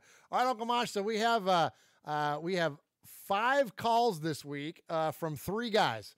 So first off, let's hear from our buddy Mojo Raider. What's up, Murf? Uncle Mosh, it's Mojo down here in San Diego. First off, I want to say congrats to Sonny and family for the new addition. Welcome to Raider Nation. But the reason I'm calling, I just want to let everybody know, just like Aaron Rodgers said back in the day, right? Raider Nation, relax. Relax. Okay? Gruden, his first time here, starting up again, getting this thing going. Didn't have a lot of starters playing during the preseason. There's some growing pains. You can tell that this team is performing well in the first half because they game plan. If there's anything that we can improve on as a team, is making those adjustments at halftime. That's where we've seen the team fall apart these first 2 games. Well, I'm willing to bet if this gets played, I hope we pull it off in Miami. But I'm thinking that it's going to be a different story there. I think we'll be 1-2 at the end of the week, and we're going to right this ship. It's a process, just like they say in Philly, right? Trust the process. Anyway, hey, Raider Nation, just win, baby. You got to keep doing what you're doing. Loving it. Later.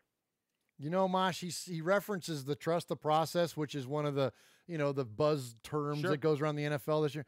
But it's true. He's dead on. Like, and you know, are you willing to sell out to what's gone on at 0-3? Are you willing to at least give the benefit of the doubt and trust that things will be better? Like, I mean, you know, I had a discussion with somebody on our YouTube chat, not ours, but on one of our shows on the Mondays with Mikey Murf show.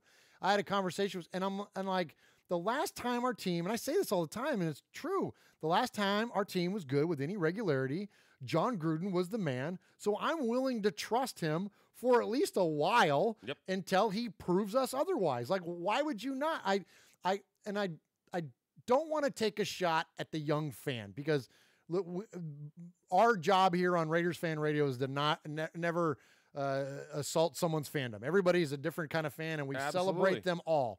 But I would say this: if you are a younger fan, if you are someone in your early 20s or your whatever, if you're not as familiar with the history of the team from 1983 until today, go look at it. Go watch some YouTube videos. Absolutely. Go check out what's gone on, and you'll understand maybe more why the guys like us who are in our 40s and 50s and older, you'll understand why we're willing to give John Gruden a chance. You'll understand why we're willing to trust the process, as Joe put so well. So what do you think, Mosh? I agree. There's a reason we buy into the mystique, because we lived it, you know? Yes. And that's but it's our job to bring these younger guys and girls along, the younger fans along with it. That's why we spend so much time talking about the old stuff. That's exactly, you know, the glory days. And we talked a lot about the 90s tonight, the not so glory days, you know? But hey, absolutely. We definitely like to celebrate the entirety of the Raiders here, not just throw out hot takes. You know what I mean? So, all right. So let's hear from our buddy Mojo again. He called back after the game. Murf, Mosh, Mojo down in San Diego, man. I'm sitting in a Raiders bar. Total chaos right now, man. I feel like the zombie apocalypse is getting ready to start. I'll take another Lagunitas. You guys hear that?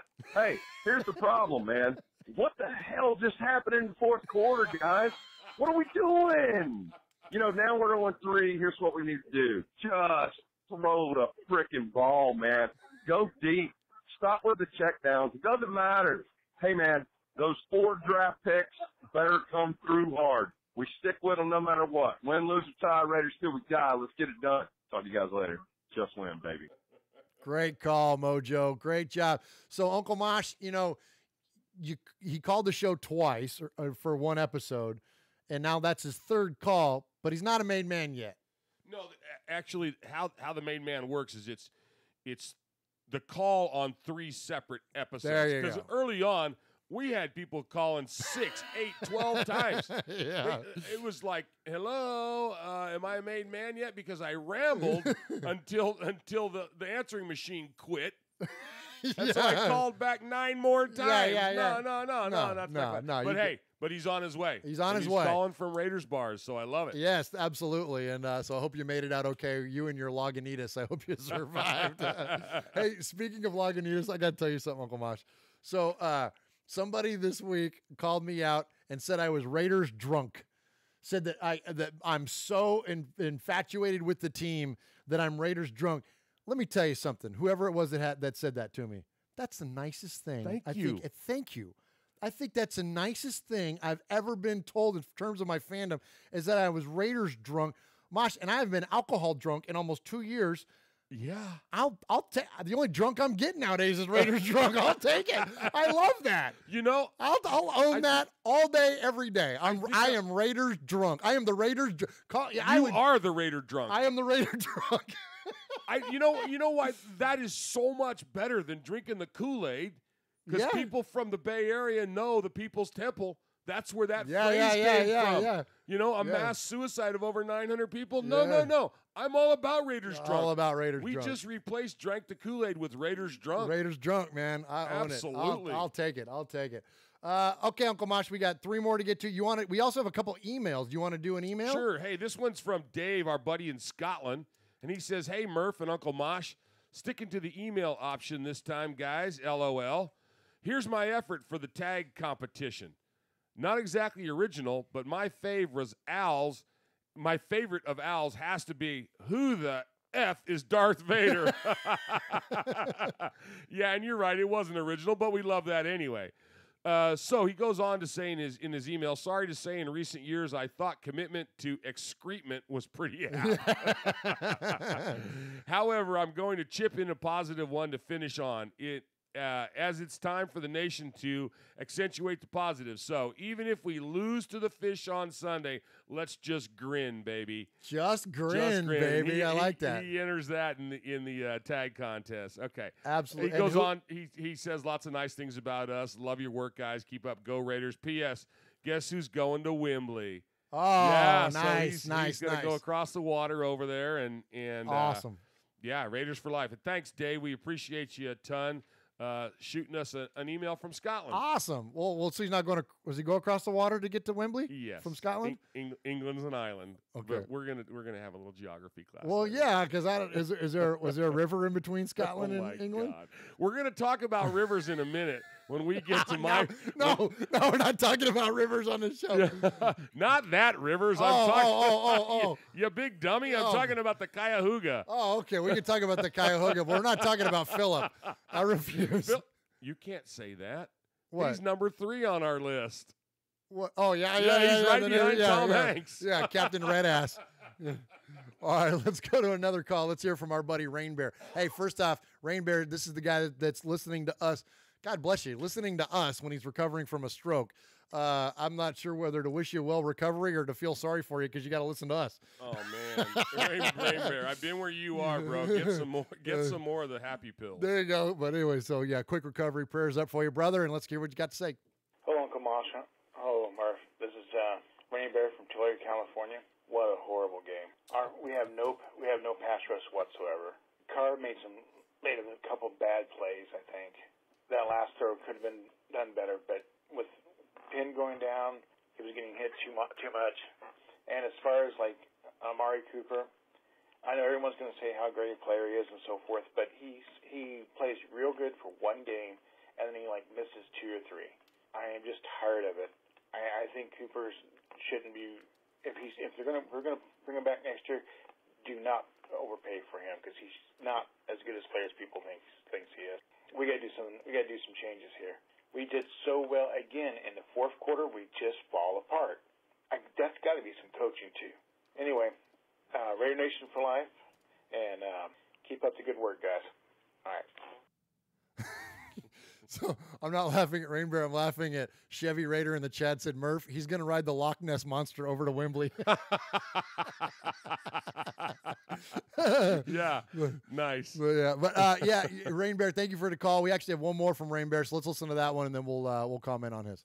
Hello, Murf and Uncle Mosh. This is Rain Bear from Tulare, California again. I think what's really missing right now in our offense is we don't have Crabtree anymore. I think Carr and Crabtree, he leaned on someone who he could throw down on third down when it really mattered, or a 50-50 ball, or when we're going to the red zone, that's who he really went after. I think Crabtree missing, and we don't have anyone to replace him was a huge thing. Before Crabtree was Jones. So, and I just don't know if we have that guy on the team right now. And I think that hurts us more than anyone wants to realize, man. And that's sad. I think it's one play on offense is making a big difference. Because I really was looking back at the game, thinking about it. When he had Crabtree, Carr would always go to him when it was third down in a rough situation. He tries to go to Cooper, and Cooper drops so many balls. He just doesn't seem to be in the game a lot of times either. And I don't think he's got enough rapport with Jordy yet or Bryant. So there's no one for him to go to on third down or in the red zone. I think that's a huge, huge problem. Anyway, Raider Nation for life. Thanks for taking my call, and we got to win this next game. That's all we can do. One game at a time. We'll get there again, guys. Bye. Hey, Murf. Sorry. We don't want Rain Bear. Rain Bear's recuperating in the hospital. That sounds like his machine's going off or something. Sorry. What are you doing? Somebody's calling the Raiders Fan Radio hotline right now, and it rings on my computer. I'm so sorry. That's the first time that's ever happened. Ever. Out of all the shows we've ever done. No, yeah. That's the first time we've ever had the Raiders Fan Radio hotline going off as we're listening to the Sea of Fans. Sorry about that. And we've only got so many buttons we know that I know, how to yeah, work and them I'm here, like, so, I don't know how to make this one turn off. Oh my God. But yeah. So, anyways, thank you, Rain Bear. So, Rain Bear also, just like Mojo, that is now 2 towards being a made man. So, definitely call us again. Get your message played here on Raiders Fan Radio, and you will be a made man. Yeah, we kind of covered the Amari thing already, but it's a very interesting point that he makes about Crabtree and about the trust that Carr had in Crabtree. And yeah, I think, frankly, that Crabtree bailed Carr out of a lot of throws. And I don't, maybe not necessarily bailed out. That's not fair. But he, with his ability to separate in the end zone and on those like third and mediums and whatever, he kind of made it easier for Carr, maybe. Because that's what Crabtree was good at. Now, Crabtree had the dropsies at times, Mosh. But there was at one point, like 2 years ago, where he was like, as far as catch efficiency, like he was up there with Julian Edelman. Like he was up there with, Anquan Bolden at once upon a time. Like Crabtree was fantastic there for a while. So, and maybe Carr needs to understand that's a special gift that Crabtree had that, a lot of these other players don't have. You know what I mean? That's another 2-hour segment. Are we going to get into the whole idea of a quarterback is only as good as his receivers? Well, that's true. Or do we want to start that argument, or are we going to? Tom Brady wins Super Bowls with Troy Brown converted cornerbacks, right? Are we going to say that the old I think it came out of Alabama where they said 3 things can happen when you throw the ball, 2 of them ain't good. That's exactly right. That's exactly right. Come on, I don't know. Well, that's what, and that's a lot of came out. This really it came out after the Broncos game when Carr threw that slant to Martavis that was like way short of the marker. And basically it was the article that I wrote was Jerry McDonald, I believe, from the Merc. And he said, get used to it. Like Carr's going out there. They're telling him, this is your read. This is the guy to throw it to, because exactly what you're saying, Mosh, that if you try to force it somewhere else, something bad's going to happen. So instead, you take the short yardage and you live to fight another play. Yeah. So we're going to see, like it or not, that's what the expectation needs to be for us as fans when we're watching these games. It wasn't, I guess it was a long time ago, but I remember Howard Cosell saying one time on Monday Night Football that there's never been a quarterback to win a game by throwing the ball more than 30 times. Back in the day when it wasn't a passing league. Right. And it is now. So, hey, I got one to read here. Okay, yeah, let's do another email. So this is from Kev. And Kev, he starts off the first part of his email, and I'm not going to, go over all that again about, it was a tough loss to Miami. Yes, we know it was. And was it Penn's fault or was it Reggie Nelson's fault? And should we, bring in Eric Reed and all that? But I'm going to get to the stuff that he says that's real positive. And he says, hey, guys, it was another great start, and we're showing that we can dominate our opponent for large parts of the game. Jordy was absolutely answered any questions about whether he's still got it or not. Although he hasn't got to the top speed yet, they said he still can do it. And then our run D was better, apart from covering the quarterback. But basically he says, got to keep believing in the staff and the system, and we're going to start winning games. He gives out a great message to Raider Nation. Don't believe the hype. The media are trying their best to tear us down right now, and I would add, in my words, they always have, they always will. And he goes on to say, support your team, support your coach, trust that he knows what he's doing. It'll come. Just win, baby. And that was from Kev, our buddy. And it was a great email. He great was email. dead on. Absolutely. So thank you for the email. Definitely keep those coming. Yeah, great thoughts. And man, that one play where Tannehill escapes out of the end zone, and we watched Carl Joseph chase him for 12 yards and Tannehill to convert that first down. That was just like, oh my gosh, really? And our safeties can't chase down. Like, this is not Steve Young. This is not freaking, Kaepernick or Michael Vick or something. Sure. This is Ryan Tannehill. Like, I get it, he's athletic, but he ain't that athletic. You know what I mean? To have more rushing yards than anybody else on their team. Oh, just terrible. Just terrible. Those are the kind of plays that, as Raider fans, those are the ones like really, like, again, or like the freaking, like the little rollout pass that they had, or like, it just like, how many times has Marcus Peters broke our heart with a pick six? How many times has Jamal Charles broke our hearts with a screen pass that goes for a touchdown? How many times did, Mike Anderson and Orlandis Gary get loose for 80-yard runs? You know what I mean? Like, it's just like you have all these, it's like, how many times are we going to get beat down by this stuff, man? A couple more. A couple more. Hopefully much, much less. All right, let's go for one last call. Let's hear from our buddy Ken, the creator of Lil Murf, Ken Monster Mash. Ken Monster Mash. Raider Murf. There it is. Uncle Mosh. This is Monster Mash Ken. It's early. I'm tired. You know what? I'm going to just tell you a little story real quick. I'll try to be brief. Woke up this morning after the game and shaved. Cut myself shaving this morning, and you know what? Still bleeding silver and black. I'm still alive. Still went to work. Kiss my kids goodbye. Kiss my wife goodbye. Got a job. I'm happy. Everything's all right. You know what? The Raiders lost again. We're 0-3. It's not what it's not what anybody thought we would be. I don't know what to tell you. I don't know what to tell anybody. Everybody's so negative about it, and it sucks. It's you know what? Somebody crapped in our cereal, but what are we gonna do? You know what? We just got to keep cheering. It's a choice. I've been a fan since 1987, 88, and I've seen the good, I've seen the bad, and I've seen the ugly. And right now, it's a pretty ugly. You know, I can see the potential of where we're trying to go, but it's just not there yet. So I was thinking about it, like, what are we going to do? What can we do? Who's to blame? Is it Carr? I think, you know, I love Carr. I'm glad he's not quarterback. I'm glad it's not anybody else. And I think Carr is putting a lot of weight on his shoulders, trying to do everything he can do. And you know what? He's throwing up 50-50 balls. I think that, you know what? Bryant, in that interception end zone, Bryant should have adjusted and either became a defender or got underneath that and caught that and brought it down. But he didn't. And that's it. You know, let's just say Carr does the opposite and throws underneath, and he's going to be eaten alive by the media. Okay, I digress. I think one thing maybe the Raiders should consider, or something that we just don't have that other teams have that continuously win, and there is just somebody that's electric and that just brings that energy to the team, whether it's on defense or if it's on offense. I don't know. I think it's somebody like a Le'Veon Bell. Like, why not? Somebody that, you know what, this guy is a home run hitter. We don't have a home run hitter, you know, somebody that's going to be dependable, well, other than him not showing up at his own, you know, practice. But I'm just saying, like, you know what, maybe it's somebody we need to look at where he's a game changer. That's what we need, a game changer. Carr can't do it on himself. He can't throw, you know, he could throw the ball, but it's up to his other guys to catch it and to make the play. Okay, that's all I got to say for this week. As always, love you guys. Keep up the good work. I've always looked forward to hearing the podcast in the middle of the week and just get ready for the next week. Browns are going to be a tough matchup.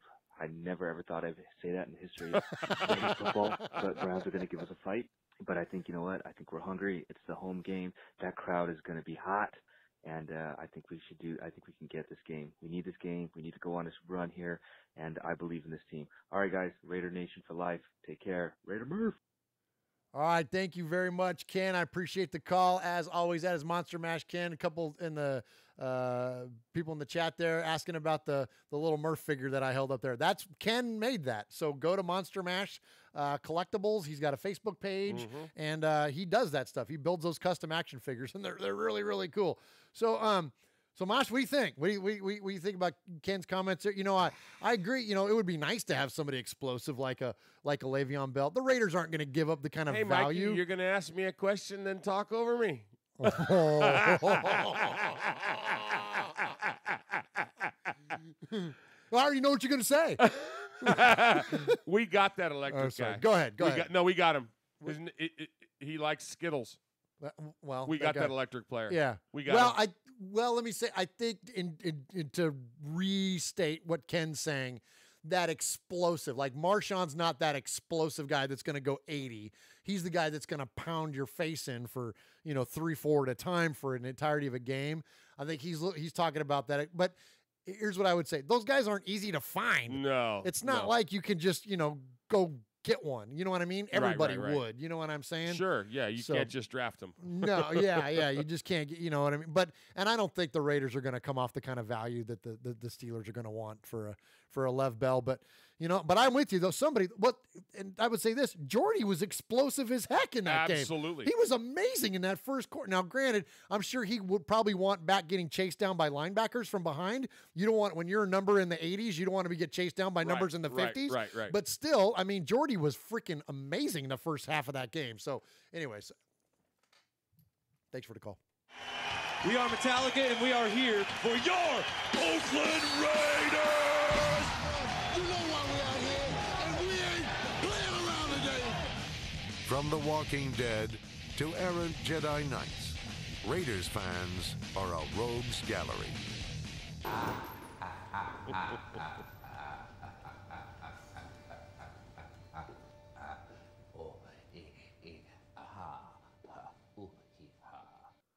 Uncle Mosh, you're catching some love in the chat there. I referenced, about Mikey and I cut you off, and they said Uncle Mosh cannot be replaced. Mikey isn't calm enough to be you, and they want you to call Mikey Hot Rod.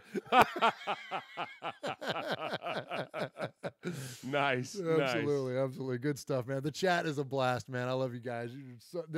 Excellent representation of Raider Nation. Sure. Man. It's so funny, so fun. And these guys get it. You know that so much of the time, these guys, they get it. Like it's, like you talk about John Gruden with his brain trust. Sure. They're our brain trust. They are you know our what I brain mean? trust. Like they're the reason we have done the format we do. Absolutely. Because yes. you guys wanted that lighter side of the darkness that is Oakland Raider football. Absolutely. I mean, so you can be a badass and be funny and fun and goofy at the same time. Absolutely. That's why John Matuzak existed. And Otis Sistrunk. You know what I'm saying? Seriously. You know what I mean? So anyway, so you guys are great. We love you, and thank you as always for participating here in the chat. All right, Uncle Mosh, we got 2 more segments to get to before we get out of here. 3 reasons. We're going to resurrect the 3 reasons here on Raiders Fan Radio. Are you ready, Uncle Mosh? Fired up. Turn the volume down. I'm fired up. Give me one reason why I should listen to you. Give me one good reason. Give me one good reason why I... So you give me one good reason. Give me one good reason. Give me one good reason. Give me one good reason. Why don't you give me one reason? 3 reasons. 3, 3, 3, 3, 3, 3. It's always 3, 3, 3. It's always the same. I can think of 3 real good reasons. 3 reasons. Top 3? Top 3.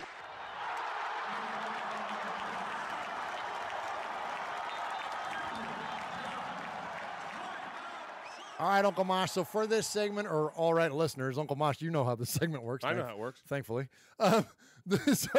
So for our listeners, so what we do with this segment is that we take 3 reasons why the Raiders will win and 3 reasons why their opponent will win. One of us gets the opponent, one of us gets the Raiders, and then we switch off every week. So for this week, I'm going to take the Doo-Doo Browns, and you are going to take our beloved Oakland Raiders. Right. So for 3 reasons why the Raiders will beat the Browns, or do you want me to go first and give you 3 reasons why? Why don't you go first, and I'll give you the reasons why all right. in my rebuttal, and I'm going to get serious on this. I mean, I know I'm a goof, and I Yeah, have fun on here, yeah. but I got stuff, man. All right. So for 3 reasons, so I'm representing the Browns.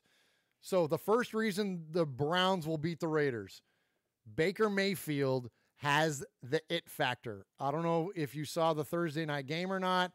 He was, speaking of electrifying, speaking of explosive, he is Brett Favre 2.0. He can make all the throws. He's not afraid to try to make all the throws. He's got the charisma to go along with it. This kid is pretty freaking must-see TV. It got Thursday Night Football got the highest rating I think it's ever got, especially like the last, 6 minutes of the game. It got like a 10 share or something. Like it got phenomenal rate. Baker Mayfield, at least at this point, is the real deal. Now, if he is, and he shows up in Oakland, oh boy, because he's got momentum. That team's got momentum coming along with him, and there's nothing scarier than a confident, well-equipped quarterback. Nicely said. All right. My little Padawan. But let me explain to you why Cleveland will not come into Oakland and win. All right. My number 1 reason. All right. Cleveland is not Oakland. Yes. Okay. Yes. Okay. We have problems in Oakland, but we're not Cleveland. We were not voted by Forbes magazine as the worst city in the United States for 2018. We do not have the nickname Mistake on the Lake. We do not have a history of our rivers catching on fire. Okay. That's pretty it. good. All right. Okay, There you go. All right. Good enough. All right. So Oakland is not as polluted as Cleveland, so therefore the Raiders will win. Absolutely. All right. I love it. I'm with your logic. That sounds okay. Cuyahoga River. Cuyahoga or Hoga? Cuyahoga. The last time who's up, hose down?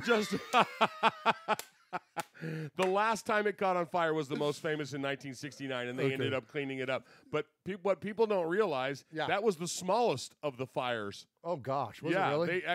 It caught on fire many times, starting back in like 1912. Oh my! It was just a regular occurrence. That's crazy. All right, Mosh, I see your river fire, and here's why the Browns are going to beat the Raiders this weekend. So Hugh Jackson is an Al Davis disciple. He is an unapologetic Al Davis disciple.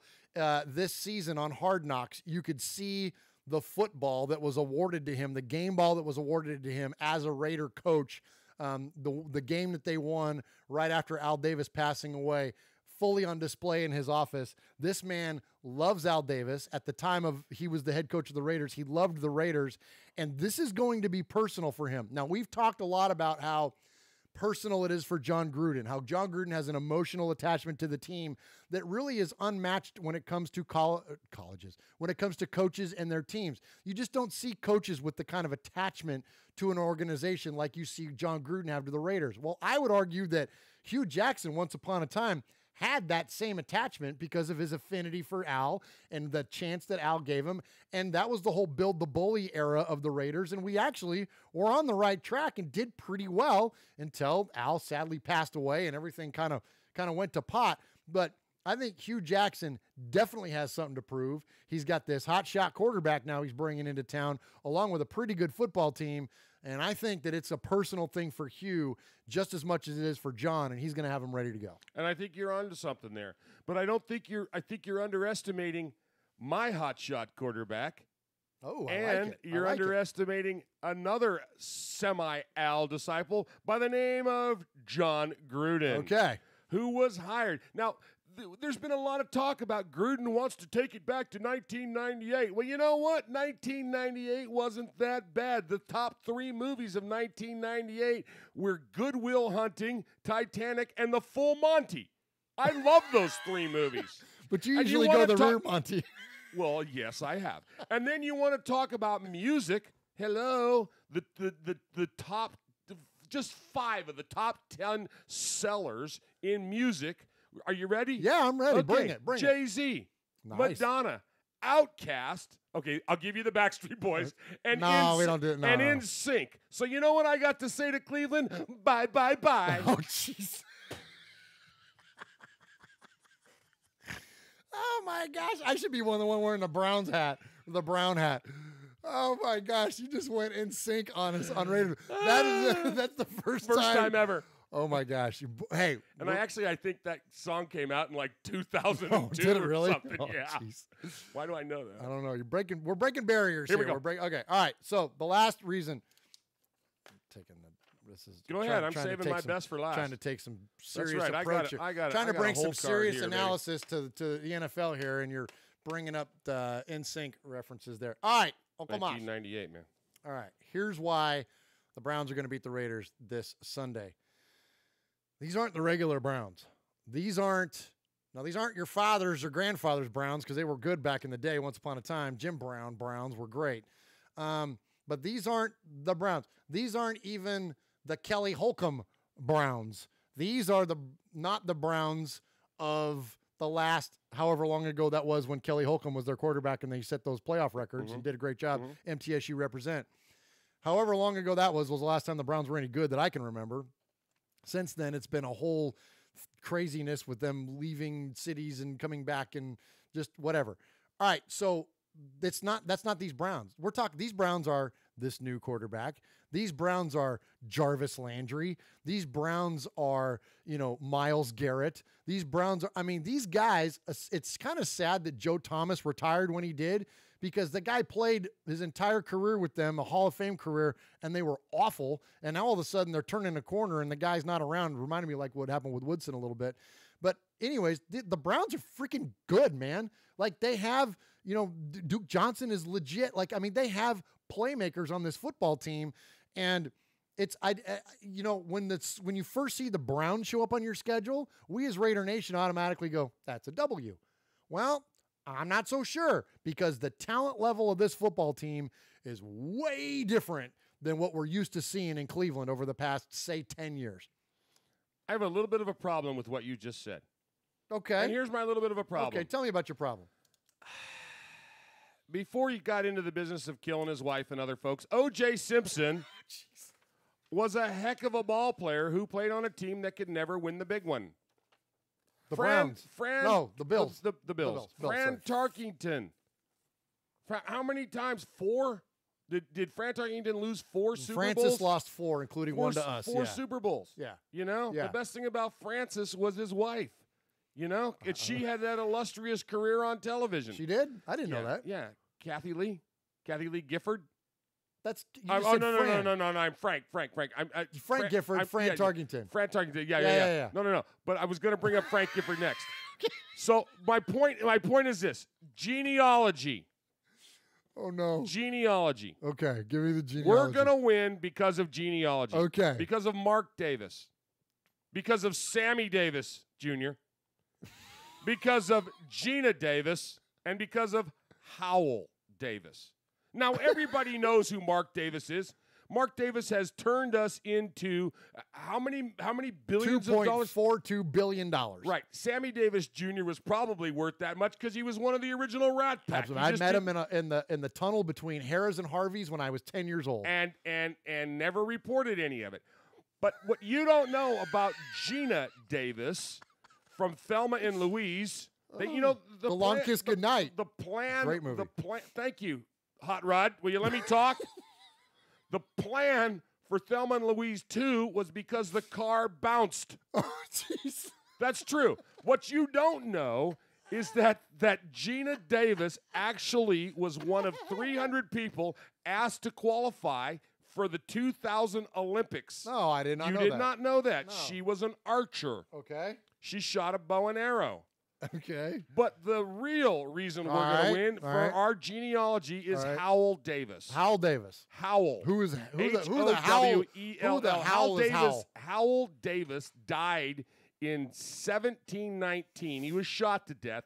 But Howell Davis was an actual pirate. He raided ships from England and from France. He was a Dutch pirate. Wow. That's right. The original Davis Raider. Boom. I drop my mic. Cleveland goes down. The mistake on the lake. Well done, Mosh. Well done. Well done. I can't argue that. I agree. Pirate logic trumps all when it comes to arguing why the Raiders are going to win football games.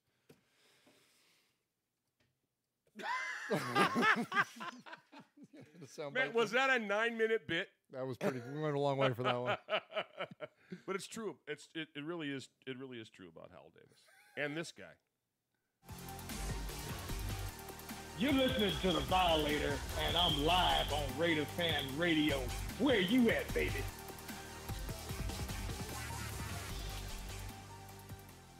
All right, Raider Nation, here we go. We're going to close it out here by our new favorite segment on the show, and apparently your new favorite too, because we hear nothing but good things about it. So appreciate all the feedback that you give us each and every week.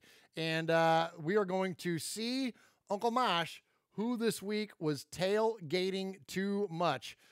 This is where we take a vocal track, we take an audio soundbite, and we plug it into our software, and we pitch it down, and whoever it was that was talking sounds like they've been drinking, and it's pretty funny. It's pretty dang funny.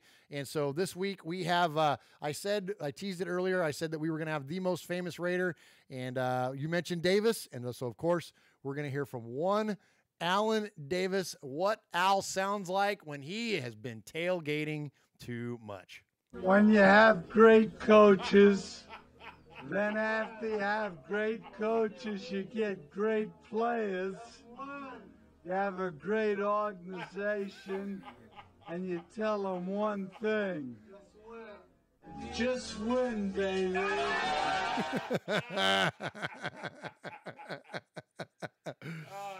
There you go. That's what Al sounds like when he has been tailgating too much. All right, one more that we're going to hit here before we go.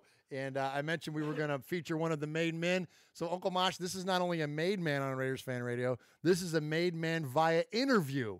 here on Raiders Fan Radio. And I'm talking about the one and only member of the 501st, host of the Hair Metal Podcast, the End Zone, and numerous other shows on the Fandom Podcast Network. We're talking about our buddy Kevin, the Raider Nerd.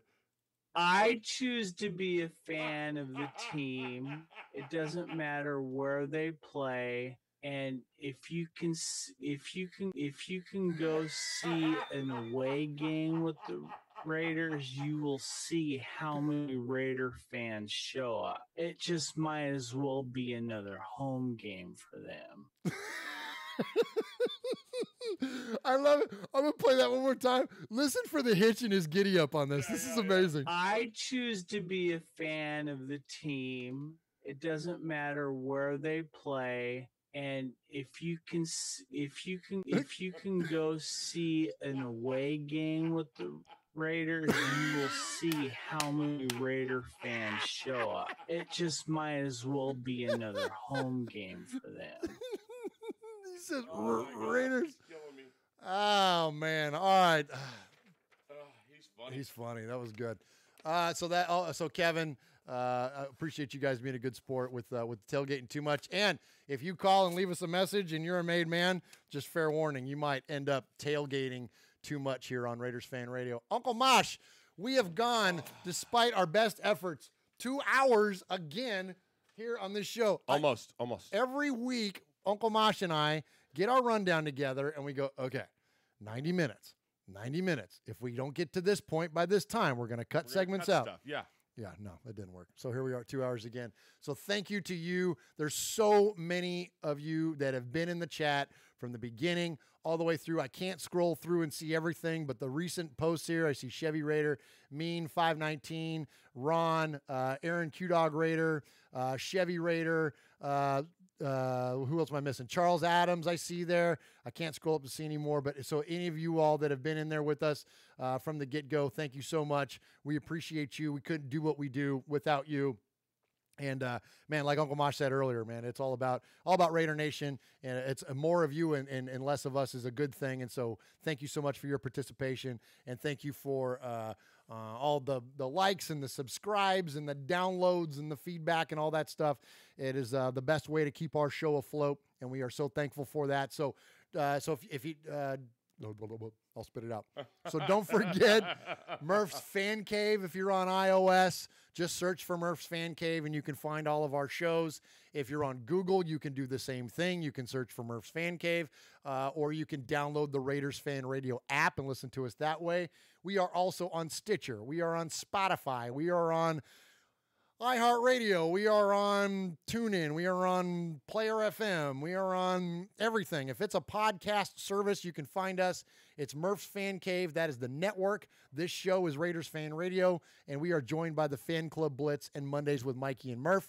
So you can check out all those shows on the Murf's Fan Cave feed, and you can absolutely, what else was I going to say? Find us on YouTube. That's where a lot of you are watching us live. And so thanks to you. Now you see me, now you don't. There's another new name in there. Appreciate you guys checking us out, and I appreciate all of the support. Ernie Cortez, another one. I see him coming back in, so thank you guys. Yeah, so Mosh, so we're going to give away this hat. We're going to give away this Carhartt hat. We're going to do our little March Madness break or bracket of taglines. And so for this week, we're going to have 2. Next week, we're going to have 2 more. And then we're gonna compete them off. So let's go ahead and let's hear our ones for this week, and then we will hit the bricks. All right. So Jaspreet sent in a couple. He said, "Brotherhood of the Dark World," or the Al Davis Regiment. I like that. I like that. Nice. These are the Brotherhood of the Dark World. That sounds like a Lord of the Rings villains or something. Yeah. It's a silver and black adventure. That would be good on the show. That would be good. Silver and Black Adventure. Now, who's that? Yeah, that was Paul. Paul sent that in. Paul, Silver and Black Adventure. That is pretty cool. That's a good slogan for the show. Very nice. Yeah. Adnan sent in. He sent in 3 of them. He said, Raiders Road to Glory. Raiders Return to Glory. Chucky's favorite car. Car, C-A-R-R. Nice. Yeah. And then he said, Derek carted away. Ooh, hope not. Yeah, once upon a time right. when we played the Colts, he was, yeah. Be a Raider, not a hater. Be a Raider, not a hater. Yeah. Like that. Is that the same guy, Adnan? No, this is Thomas in the ATL. Oh, Thomas in the ATL. All right. O-Town will be in the Super Bowl sooner, not later. You know? Oh, Yeah. nice. Okay, Good. And then, of course, Dave from Scotland, he had his just grin, baby. That was good. So getting down to the two that made it to These the are the finals. two. All right, here we go. So here's the bracket number 1. So the East bracket. Okay. All right. Ain't nothing greater than an Oakland Raider. Nice. And this one. Now, who is that? Hold on. Oh, that was Rodney in Ohio. Rodney in Ohio is nothing greater than an Oakland Raider. I like it. Nothing greater than an Oakland Raider. Nothing greater than an Oakland Raider. Okay. And Tom in New Jersey, our other finalist, wield the shield. Ooh. Strong, Tom. Wield the like little Murf here. Look. Yeah, look. like little Murf. Look. Like little Murf. Wield the Wielding shield. Man, that's pretty cool. Mosh. Yeah. That's legit. And then, that goes up against Wilson over there. Oh, you see Wilson? Who knows? Yeah. Ain't nothing greater than an Oakland That's right. Raider. Wilson, always welcome on our show. Tom Hanks, not so much. Not so much. Okay, great job, guys. So we had Tom in New Jersey, and then what was the other name? Rodney in Ohio. Rodney in Ohio. You are the finalist for this week. We'll have 2 more next week, and we're going to give away this fine Carhartt hat. And thank you to the folks at Carhartt and 47 Brands for the hookup. And that's good stuff, man. So we look forward to giving those away. Uncle Mosh, great job tonight. 96 is done. 96 is done. Stick a fork in it. And hopefully the next time we talk to you guys, we'll have a W, because I'm going to bleep myself. And if you got kids in the car, then turn the radio down. All shit is going to break loose, Mosh, if we go 0-4. Like, if we think it's bad now, if we lose to the Browns for the 4th loss, whoa. We don't have enough shtick to handle. Oh, my gosh. You're going to get, 190 minutes of 3 Reasons jokes next week. Because, I mean, like, it's going to be Mondays with Mike next week And if we go 0-4. I promise not to get Linda Sebastian Tarkington mixed up with Kathy Gifford. Oh, boy, man. I'm telling you, it's going to be rough next week, man. I might have to take a week off work. Yeah. So let's be nice and calm, and let's keep the faith, and hopefully that the Raiders can put together. Maybe we'll just do 3/4 of a show next week. Maybe we'll just do that. If the Raiders are only going to play 3/4 of a game, maybe we'll just do 3/4 of a show. Just do like See a Fan's Mailbag, the opening skit, See a Fan's Mailbag, and go right into the tagline. Right into the tagline. So then call it a day, man. You get a 40-minute show from us, and that's it. We're out, man, because I don't know if we can deal with a Browns loss. Or we could just bring up Wilson's Wilson, mic. there you go. Yeah, we'll just you and I'll just sit there and we'll just bring up Wilson's mic and be done with it. We'll just let him do the chat. All right, let's get out of here. It's a late night. Hey, thank you again to everybody for joining us here on an episode of Raiders Fan Radio. We will see you next week when the Raiders are 1-3. Uncle Mosh, his with tagline. I just hang on a second. Say something. Wield the shield. Ain't nothing greater than an Oakland Raider. Have a good night, guys.